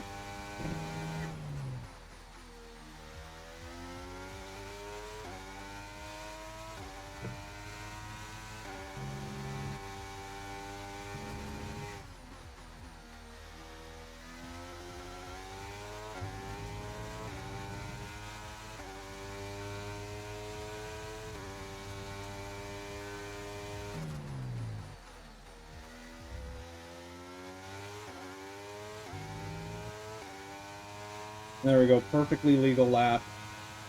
4 seconds down. Almost exactly, so we can return to the garage. Let's see our session info. So, we're now in the top 49% of players. So we're above average on the player market, basically, right now. That was a 132, 142. Let's see what the calculator says. 68 is what it says my difficulty level should be with that time. So yeah, I'm probably somewhere in the 70-80 range-ish of where I should be racing AI. Roughly. Very very rough estimate. Words? I don't know what the fuck that was. Yeah, no, we're good.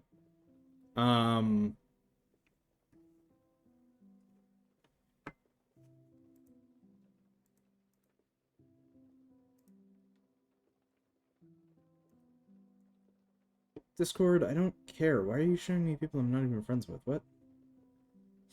Fine, I guess. Anyway. Yeah, no, it's pretty good. I like that.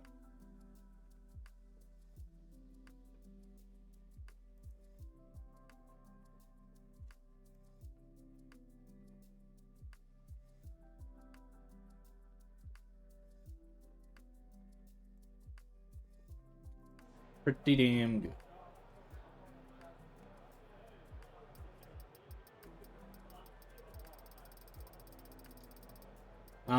So what, we're... I don't even know how many seconds behind him on that. But yeah, that's much more comfortable. Pretty good, I think. So yeah, we'll stick with the 70 time. If I lose some races with that, and whatever, if I win some races massively with that, then also whatever. A 132 is much better than the 136 that it used to be.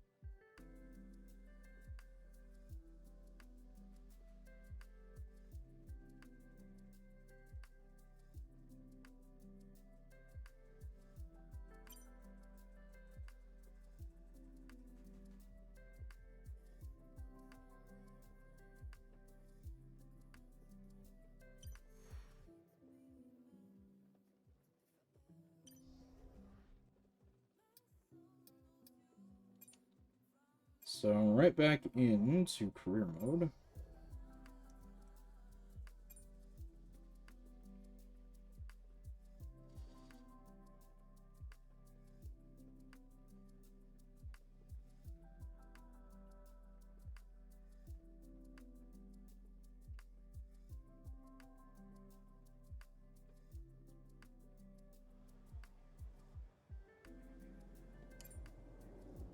I think we're gonna go to qualifying.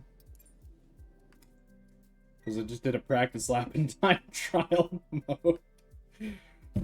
Yeah, I think we'll go into this.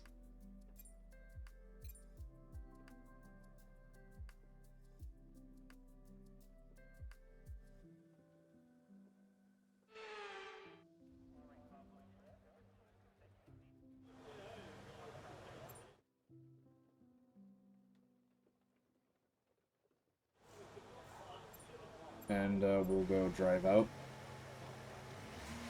Right, we've lost telemetry. In fact, we've lost pretty much all sensor information. It's being looked into now, so just bear with us for a few minutes if you can, please. All set, we're ready to go, so let's get the car out onto the track.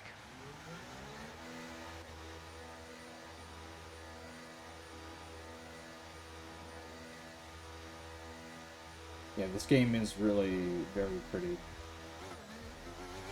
So yeah, now we should be on AI difficulty 7. D, not 7. 7D, which I believe, if I remember correctly, is very hard, but I could be wrong. According to the game standards, anyway.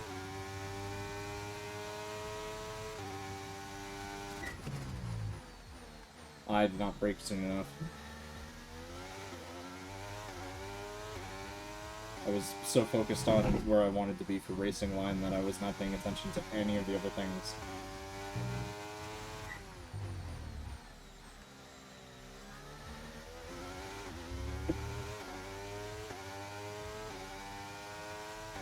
Luckily, doesn't matter too much because ultimately, well, it doesn't matter.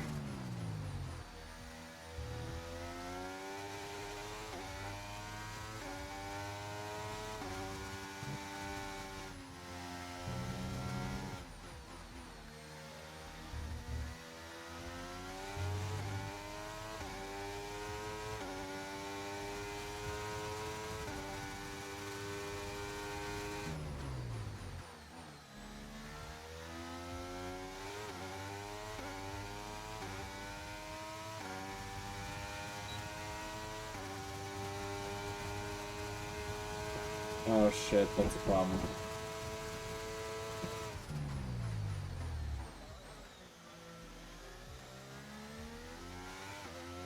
I was using full ERS boost that whole time. Which means I won't be using it for this, which is very shitty.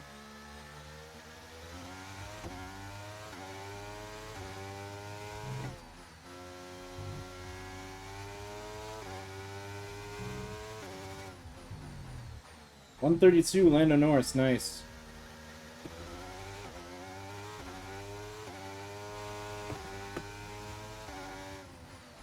That's where I want to be, roughly.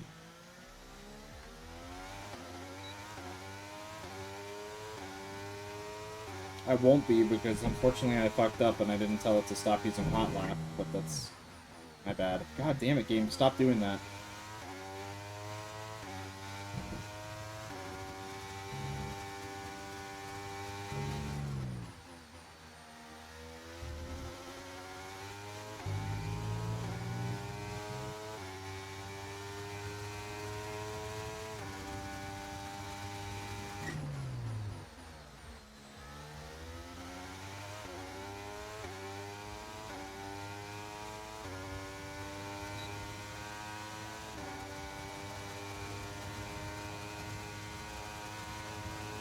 I'm 4th right now.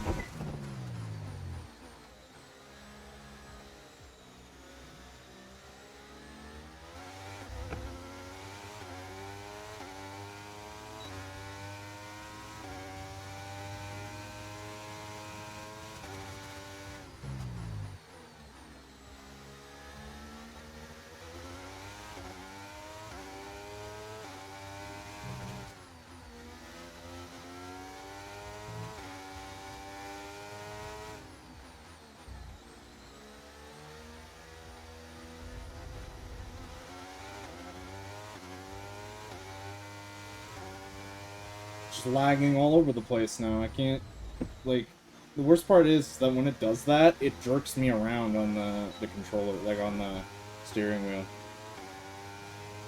Every time it does that, it jerks. Box this lap. Understood. Stopping this lap. Oh my. Sainz, why? I think that was Sainz' car anyway.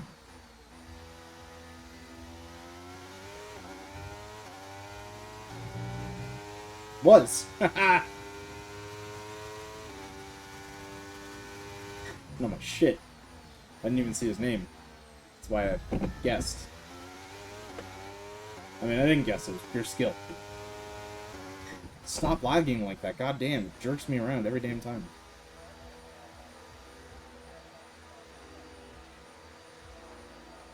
You literally see the jitteriness.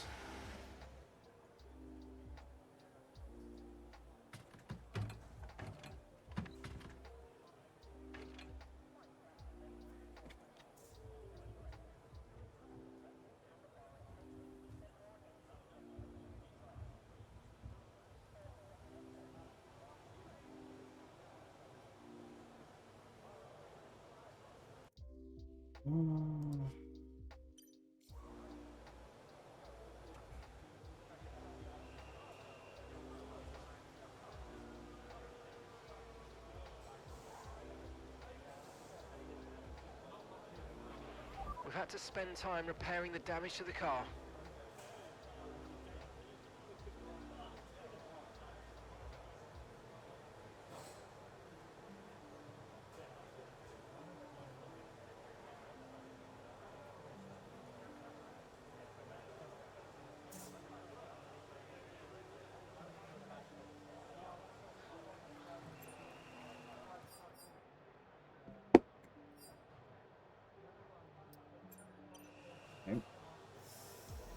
Let's, I think we'll just do a flying lap this time.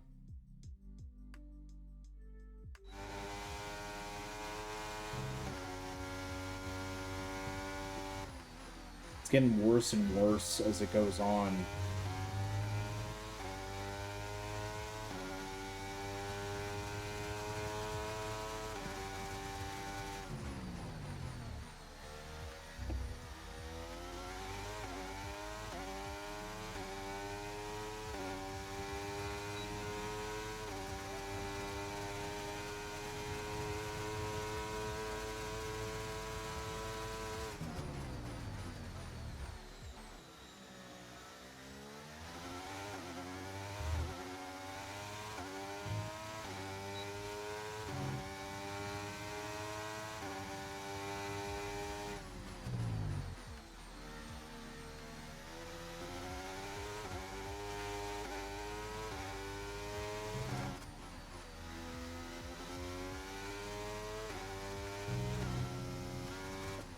Fuck!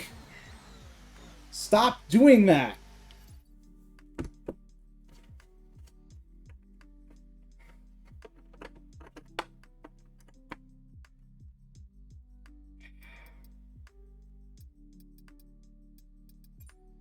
Does it let me flashback?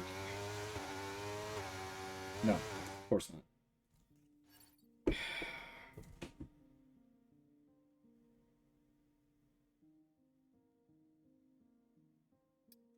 That's really annoying, because now I have to go right back to starting over the session entirely. That's really annoying. Also, I literally pulled my mount off of the... Yes. Okay, I hope you're sitting comfortably in there, mate. We've got a sensor issue, and we're going to be stuck in here for a while as we try and... It's annoying as fuck.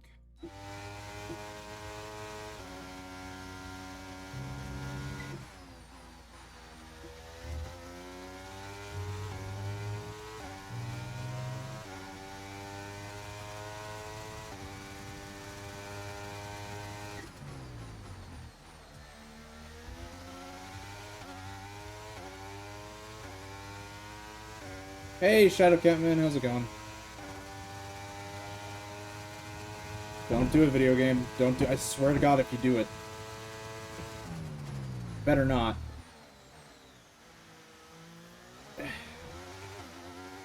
Welcome back. How's it? God damn, I fucking hate you.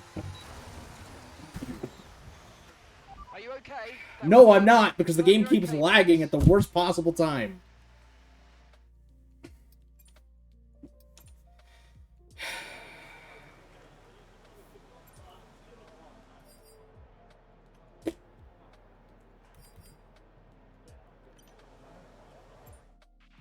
Right, we've lost telemetry. In fact, we've lost pretty much all sensor information. It's being looked into now, so just bear with us for a few minutes if you can. School and life? Fair.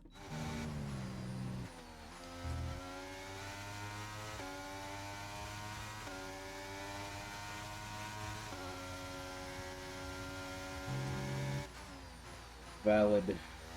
But please. Please stop lagging. It's getting worse.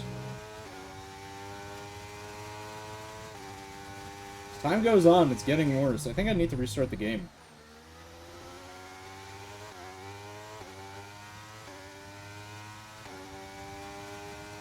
For 133, lame.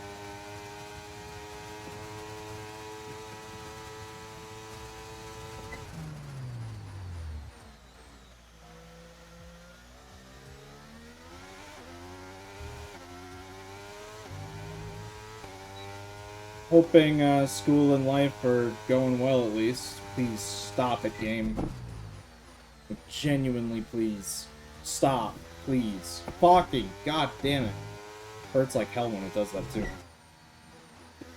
I'm not joking about that, it really does hurt, because it literally jerks you around when it lags.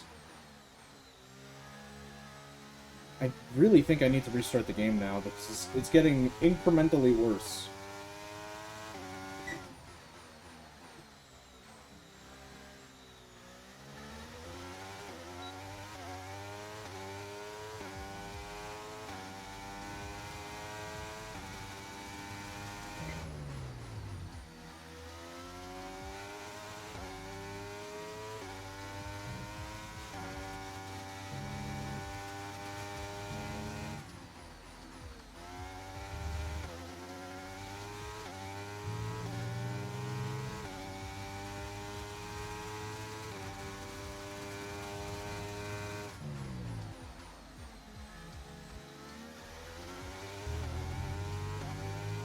Yikes.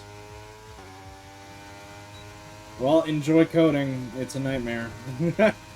says the game developer. Yeah, I hope it goes well for you, man. I've known you since I was probably about 17 now. It's been about 4 years, I think. It's crazy.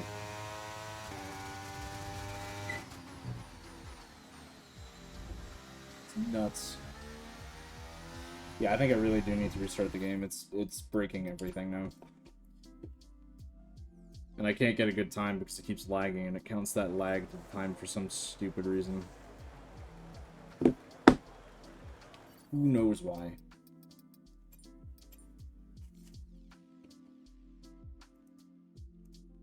I love this steering wheel, though. It is so good. I just don't like it when the games lag, because it really does, like, it jerks you. Because it doesn't know where you are, so it jerks to the correct position, or where it thinks the correct position is, and 50% of the time it's wrong.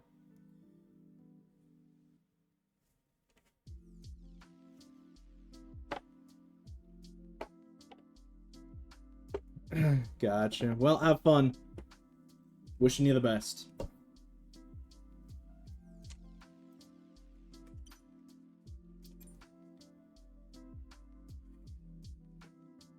Hi, chat. Just a minor annoyance. It's nothing too big of a deal, just a restart. Actually, you know what? I kind of want to switch video games. I kind of want to do something else. My problem with switching video games, especially when I'm doing everything race setup-wise, I have to do a set change. Quite literally, I have to go around and change all my stuff in the background, so, bear with me, I guess? Actually, I don't even know what I would want to play. We've been doing racing for 2 hours. My legs are kind of getting sore as well, which is, a good indication that I probably should take a break. Granted, I've raced for more than that, but, like, between working out again and everything, I get much more sore. Turning into an old man. I am the ripe old age of 20. But I'm old. I guess we could do some game development, but I really just like doing that when I'm in my own space and kind of have my own time.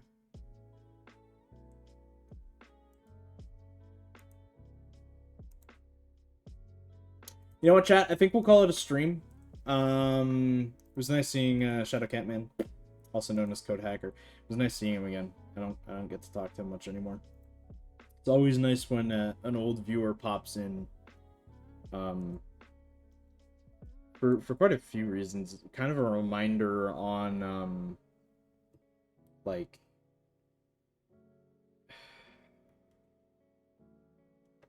it's a reminder of where I was 4 years ago, and kind of a reminder of how far I've come since then, and also how much I've grown in the past 4 years, 5 years, the 7 years that I've been doing this ultimately. And there's some not good memories. There's actually quite a few not good memories in there, obviously, but there's a lot of good ones. And then there's a lot of memories that I cherish and will keep close for probably forever. There was a stream that we did ages ago. I did it with one of my friends at the time, who I don't talk to much anymore, regrettably, to some degree. We called him Epic Boss Man on YouTube. Hi. Yeah, we called him Epic Boss Man. I think even on Twitch we called him Epic Bosson, or something of that line anyway. Or Alpha Iris, I guess, technically, as well, was the other one. Or Alpha Iris, or what, I can't remember specifically. Anyway, we did a Minecraft minigame stream together, and someone joined, and they're basically just, like, hopping around streams, before their last day. And, they decided to stick around my stream for, I want to say maybe an hour and a half. And we tried to support the person the best we could. Basically their significant other had died. And they thought it was the end of the world. To some extent, I guess it can feel that way. And they wanted to join them, but we, after having quite a long chat, was still having fun and still making jokes as well. Not like to their expense. Kind of managed to convince them that there's more to life. And especially when we found out they were around our age at the time. Like, this happened years ago. We were teenagers. And having figured out that they were around the same age we were just like, we are so damn young. Like, this is not the end of the world. It'll feel like it, and the pain will linger. We're like, but just keep going, because there's gonna be something else. And I occasionally heard from that person every now and then, and I was so happy every time I saw them in a comment section, or every time they popped on a live stream on YouTube. I was so happy every time. And I'm not sure if they're still around. I don't know if they still watch my videos. I'm not sure if they even still watch my streams, but if they do, I hope they're doing well. Even if they don't, I hope they're doing well. Yeah, it was a really, it wasn't a depressing stream. We still had fun. We still laughed. But we did our best to show support, and it was rough. And actually, I'm not even 100% sure now thinking about it. I'm not actually sure if the significant other died or not. I think they did. But yeah, anyway, it wasn't a depressing stream, but the impact that it had on me anyway. I'm not sure if my friend would agree with this to this day, but the impact it had on me at the time was just like, holy crap, there's a real responsibility when doing streaming or entertainment, to not to necessarily be like, oh, I must save people from this kind of down spiral, but the responsibility of like the fact that I have the power to motivate people to keep going, or to inspire them to do something that they think that they want to do. And it, like, honestly, for those of you watching, don't end it. Okay, that's all I'm saying. If that's what you want to do, don't do that. Seek help, or find something that gives you solace, or something that you just enjoy. I don't often talk about me, but I will do it today. Over the past couple of months, I love video games, right? Video games are part of me. I'm not gonna say that video games make me who I am. They don't. But they sure as hell are a massive part of my life, and they make me feel happy. And some of them even make me feel good at some stuff. Not all of them, but some of them definitely do. And as a game developer, like, game development kind of reinforced that love. Sometimes it did the opposite, but most of the time it did, most of the times it reinforced it. And then we started getting into GTA RP again.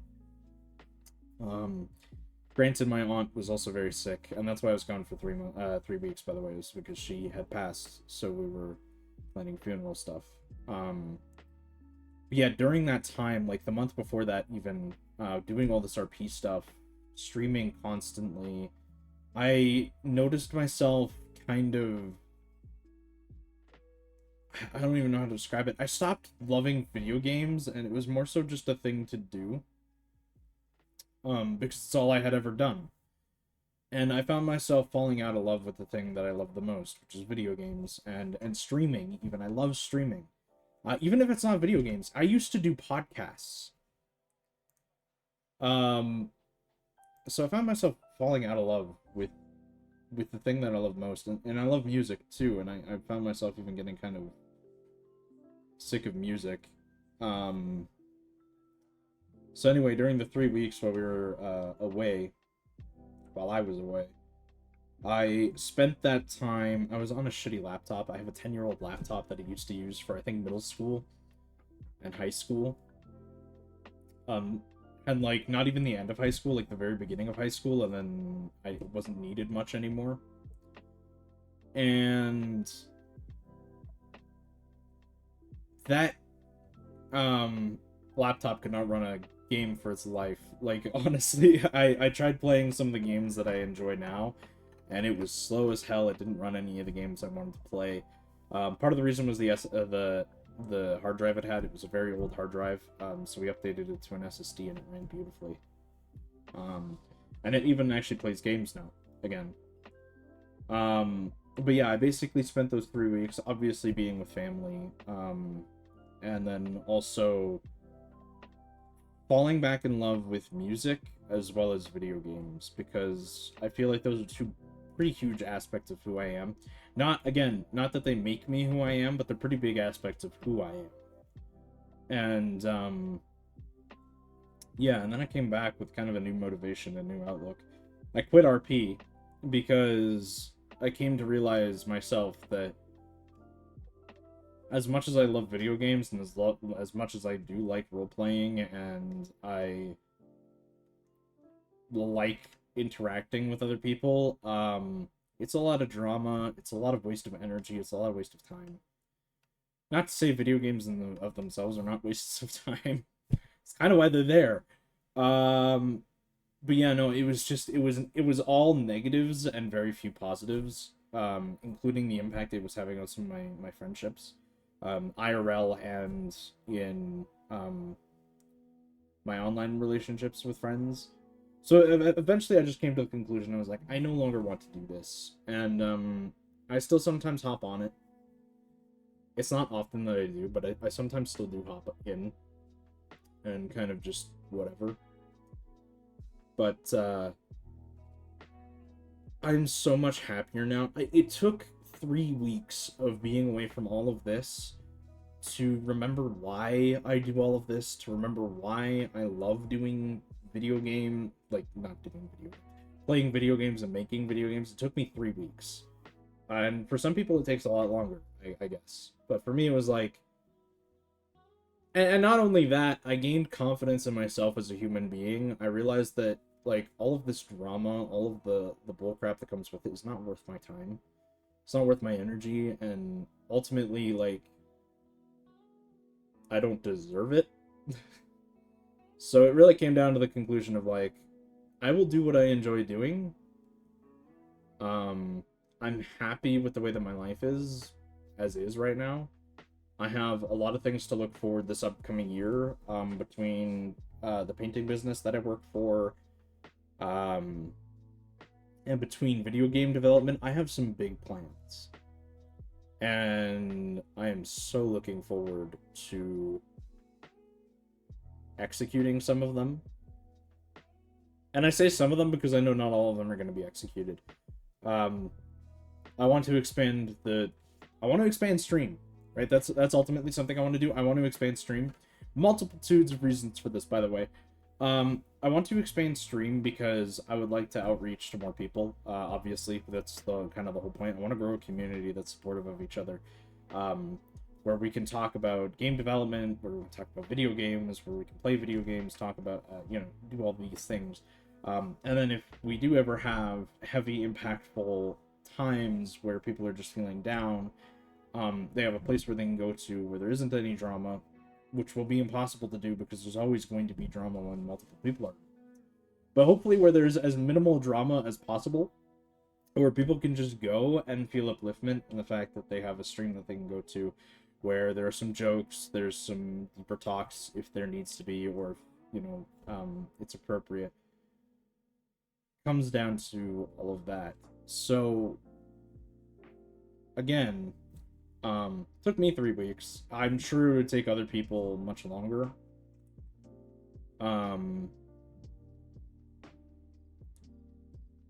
Video games to me have a weird history.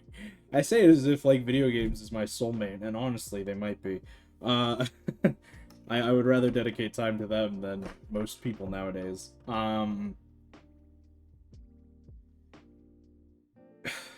I have so many good memories playing video games with my dad. I have so many good memories playing video games with my friends that, like, video games have been such an important and massive part of my life. In fact, I don't think there was really ever a time when there wasn't a time where I wanted to be playing video games, to be honest.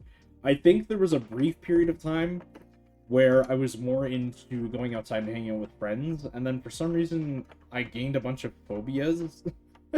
Like, I'm not a huge fan of bugs, but, like, then there's the massive part of me that's still, like, as a child, it's like, I want to go hiking on the occasion, I want to go see, like, waterfalls, I want to go, like, I want to be outdoors sometimes, but then at the same time, it's like, I really hate getting bit by mosquitoes, I really hate, like, all of these aspects of camping and being outdoors, that's like, I'd rather be inside. So it's a weird combination. But yeah, no, I love what I have been able to do with support of stream, obviously. Like, again, we're not the most popular stream in the world. Whoop-de-doo. I don't care about that. I care about the fact that it can have an impact, even if it's only on one person. And then the same goes for my video games. Like, I really discourage, if you're getting into indie game development or if you're trying to be a game developer, I really discourage looking at your numbers from people buying your games and thinking, oh, well, that's it. Keep trying. And to be honest, if one person leaves a good review, even if it's one of your friends, like, it's pretty uplifting. Like, luckily for me, one of them is not my friend anymore. No comment on that. But there was a random person that commented on my game, and that was quite possibly the best feeling I ever had, was reading the review. And it wasn't really like an in-depth, like, oh, this game is amazing, whatever. It was just, I hopped blocks 11 out of 10. And that was a good moment for me. And then someone shared a screenshot on the discussions page, and that to me was also amazing. So, like, there's so much in video game development that, like, it may take time, just keep at it. And that's advice for me too. It's advice I have to follow as well. So that's not just for you guys. That's ultimately this is for everyone. Yeah. I'm not sure if this speech helped any of you, by the way. If it did, you don't need to tell me. I hope it did help someone out there that'll hear it in the future or now. Just remember that there is a lot more out there. And if you have a dream, I'm not saying quit your job or quit school or whatever to achieve your dream or go after your dream. But if you can in some way dedicate,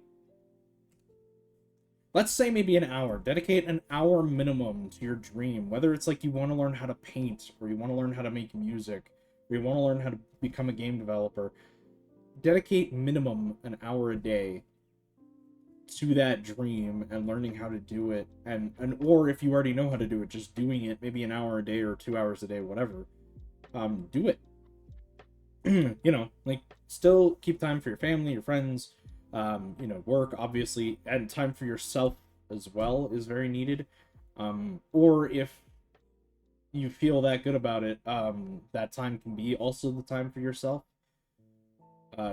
Just really depends on how passionate about it you are, how happy it makes you, or how it makes you feel, I guess.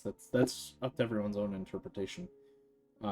Or you can even involve your family if they are interested in it as well. So, you know, you can kill multiple birds with one stone. Yeah. That's just my bit though. Alright, with that being said, I did not mean to get super deep and sincere there. I'm a human. Hi. I'm not perfect. Be confident in yourself is probably the main tip I can give.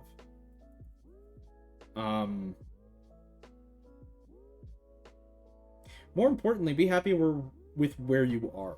Because if you can't learn to be happy with where you are in life, you'll never be happy when you get more. You'll just always want more. And I'm finally happy. Like, properly, I'm actually very happy with where I am in my life. I have some amazing friends. Granted, some of them live pretty damn far away. But some of them only live an hour or two away. But I have some amazing friends. Some of them live a block away from me as well, I guess. So I'd probably include my best friend. But yeah, I have some amazing friends that I could, like, if I needed anything, I could probably ask them. But also, like, if I ever want to go hang out with them, literally would just have to knock on their door and be like, "Hey, I'm here now." In fact, one of them actually legitimately told me I can do that if I want to. So there might come a time where I literally just show up one day for no reason and just be like, "Hey, I'm here now." So yeah, we'll see, because I really want to hang out with one of my friends. Actually might have an opportunity. No, I don't have an opportunity to do that this week because I'm doing D&D. Crap. I'll have to talk to him about it. I'm sure probably sometime in the spring or something I'll find time to go up to visit him, and we can go out and do stuff together. I can meet his girlfriend and just hang out. Anyway. My thoughts out loud. Welcome to Shooter's Corner. We're leaving. We're ending stream. Let's go quickly check to see if anyone's live right now that we can go ahead and raid. If not, then we will go... Wow. No one's been streaming lately. This is kind of embarrassing. Yeah, I'm trying to motivate my friends to start streaming more often. The Misfits, I think, kind of have a plan for this. We'll go off of... We'll have some sort of schedule with each other so that we can just keep raiding out to each other and other people as well. Have to see how that goes, but yeah.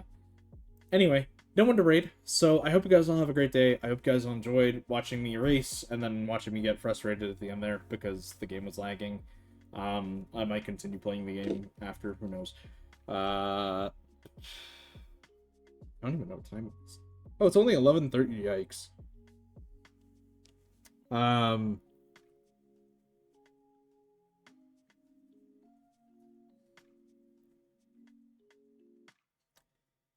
Whew.